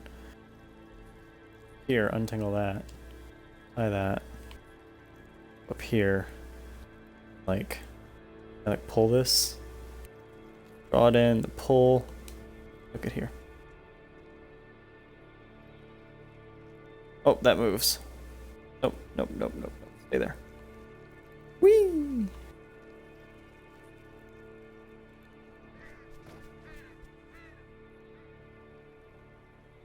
Oh, you fucker. Bring back my little yarn thing.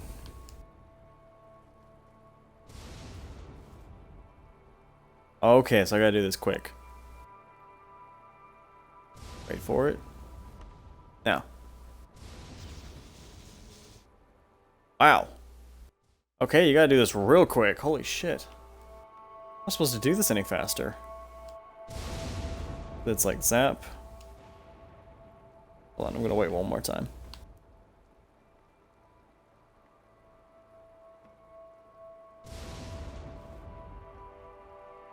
Damn, that really is just like haul ass. What? What? Okay, so does it sometimes come faster? Like what?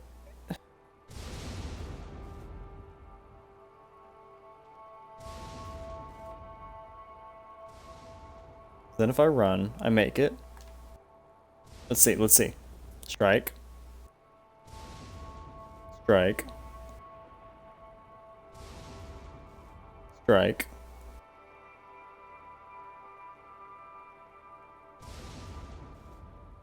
Okay, so like 1, 2, and 3. Now it's good to go. That's weird. I don't like that.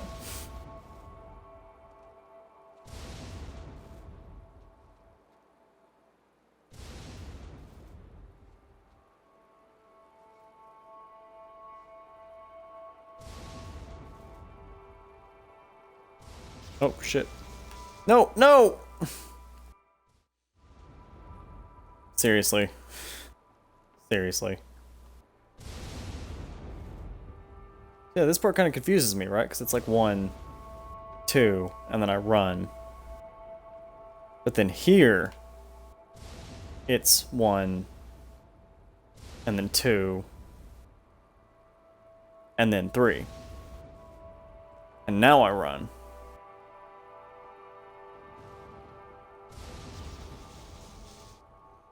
Okay, so I have to go back and get that other thing. Okay, okay, I'm figuring it out. I'm figuring it out. I'm getting there.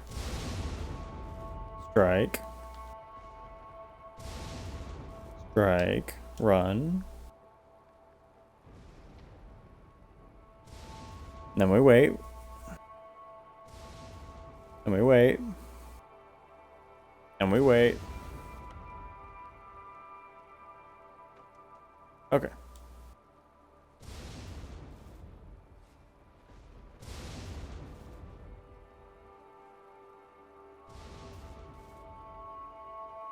There. Okay. Okay. Okay. I don't like that. I don't like that pattern.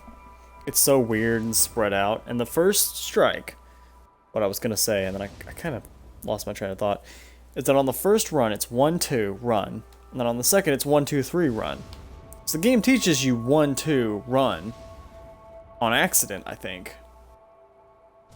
Only for you to find out it's 1, 2, 3, and then run. Otherwise, you don't make it.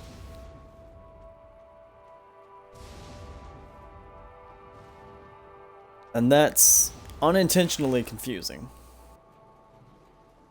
Like, it definitely seems pretty clear that, like, the game wasn't setting out to teach you 1, 2 on purpose. This. What am I doing?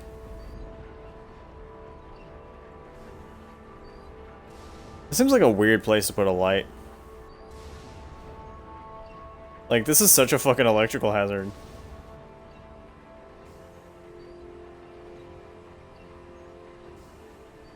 Like, is that gonna go in there? Nah, it'll stop right there, okay. That's an electrical hazard, my man.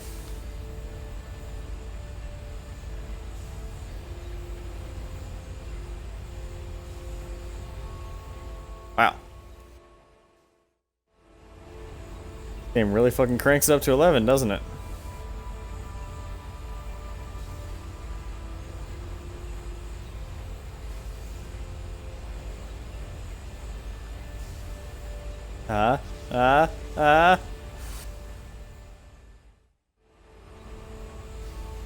Right, that sucks.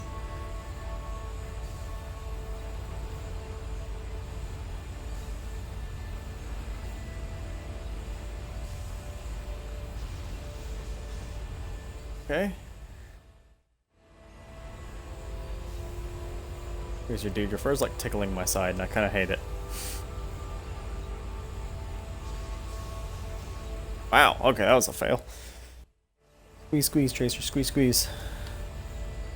Yeah, that's me, at you. Squeeze, squeeze. I really don't need to make that huge jump. I'm just doing it because I can. Like here, I can just hook onto this one and then wait. And then wait a little longer and then just whoop. And can I pull myself up and like onto this? No, I can pull myself like all the way up. Alright, keep riding. And here I need to get off. Oh, shit. Okay. So I gotta get a little bit of a swing going there. This is an interesting bit. I kind of like this. Fuck. Like, I'm definitely dying a whole bunch, but I feel like this is better than like some of the early puzzles. Like, I hated that water puzzle. I still do. I think that's where I got stuck before. I don't know why I didn't just look up a walkthrough. Probably because I was too stubborn to. That makes sense. Ooh, don't touch. Bad touch.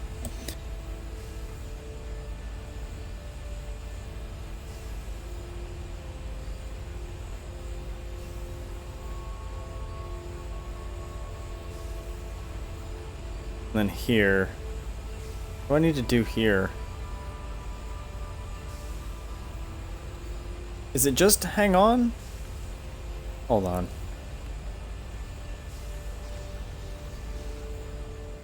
I don't... If I hang on to that, I hit the electricity, don't I? Like 100%? Right? I'm not just fucking thinking on my ass.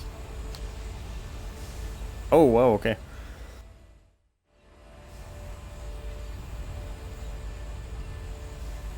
Going a little bit longer.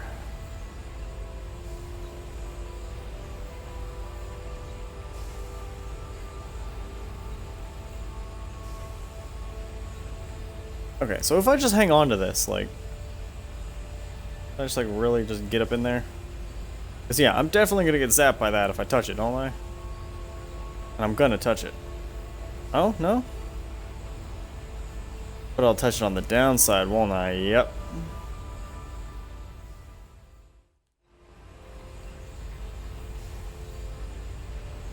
Okay, so I'm still a tad bit confused as to what to do there.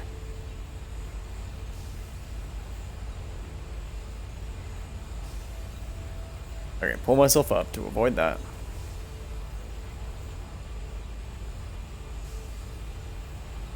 And then we're hanging, we're chilling.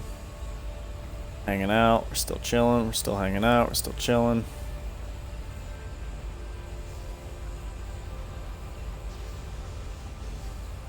Okay, I can't swing without letting some loose. But I definitely can't... Oh, I wonder. Okay, I have an idea. I have an idea. I have an idea. I have an idea. I have an idea. I have an idea. I have an idea. Reminds me of the fucking TikToks I keep saying. Where's John Mulaney? He was like, I was over on the bench. I was over on the bench. I was over on the bench. I was over on the bench. I was over on the bench. I was over on the bench. And it's like, dude, oh my god. Yeah, so what if I do this? What if instead of going up, I go down?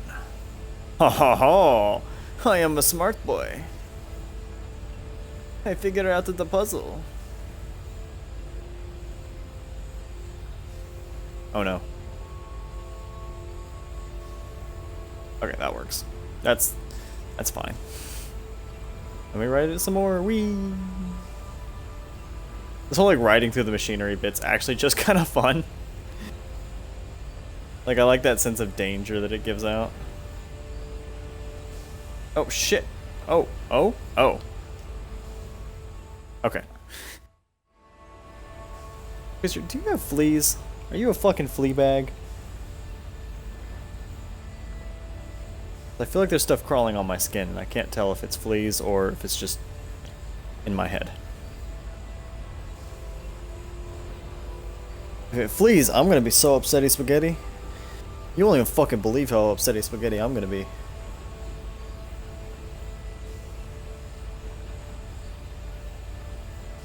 Whoop, shoop, shoop, shoop, shoop.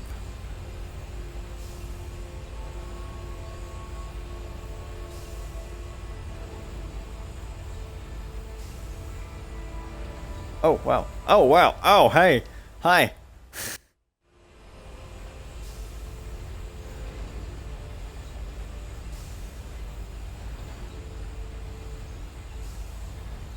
Okie dokie. Well, we're out here now. Oh, shit. Oh, shit. Oh, shit. Right, not what I planned.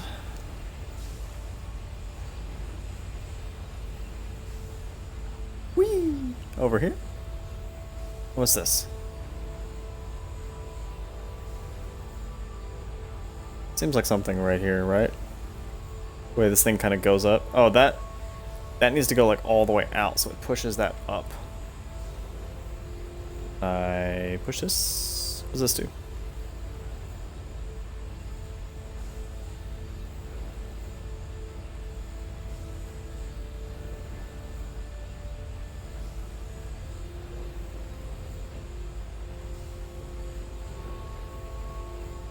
So what?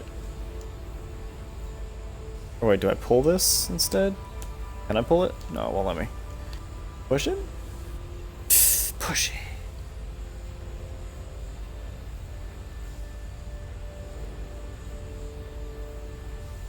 Oh. Oh.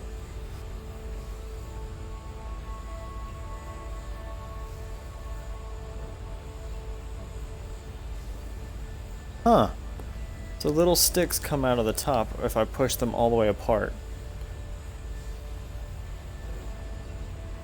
Interesting. I definitely can't go that way. There's nothing over there. So this is the puzzle. This is what I gotta figure out.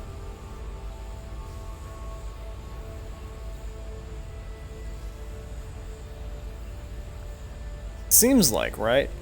I need this thing to go up. But it doesn't go up. Oh, I can get down into it.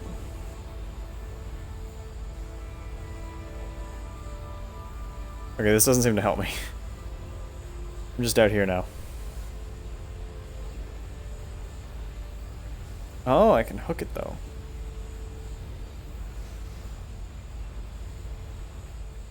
Oh, shit. Okay. Not like that. Ow! Not like that either. Oh. Usually I can catch that. Whoop. And whoop. And a hootin' and a hollering and a hootin' and a hollering. Getting up some goddamn shenanigans. Okay. Well, that's there. Oh, and it's not being pushed by the thing anymore. Oh, if I do this, then it locks in place. Look at me, the video game boy. I know what the things.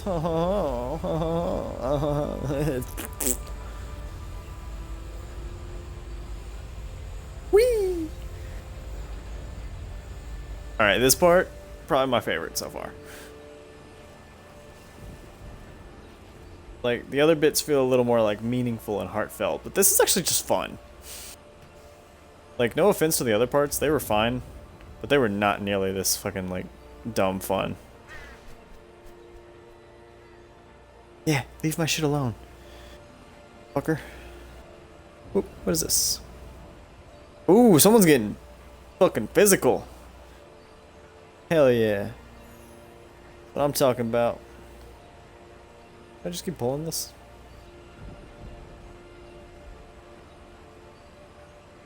I don't know why I would. Some more yarn. What this do? Oh, I have unplugged it. I don't know what it is. This is mine now. I'm taking this home. Damn it. Not allowed. Ooh, what's in here? Ooh.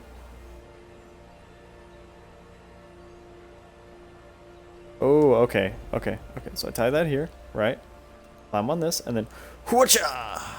Sham, just like that. I don't know what's up with the weird noises. You're just gonna have to fucking deal with it, okay? Wow. It's nice to have an entire switch that turns off your entire machine. That's handy. But it's inside the wall for some reason. Oh, also, I'm gonna bring this yarn back just in case I. Like, I keep doing that, but I don't know if that's ever really been a mechanic where the game's just like, you cannot complete this because you don't have enough yarn. Oh, and the game won't let me.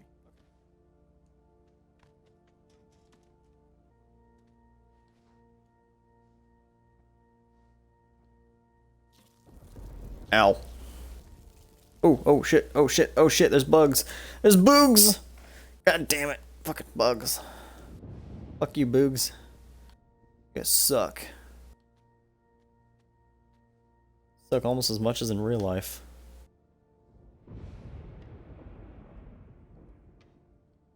Just jump. Oof. Oh yeah, Yarny. Got shit done.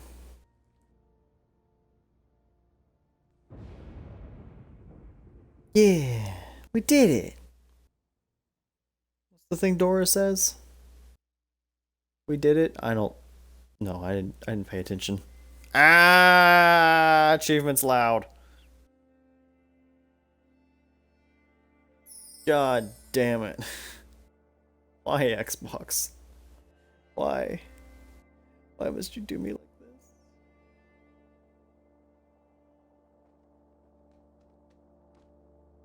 Well, I think that's it for me for the moment. We'll see you tomorrow for another potential stream. If I've got the time, because I got some other shit I need to manage, but if I can, I do it in time. I'll be picking up Resident Evil. Which one? Find out tomorrow.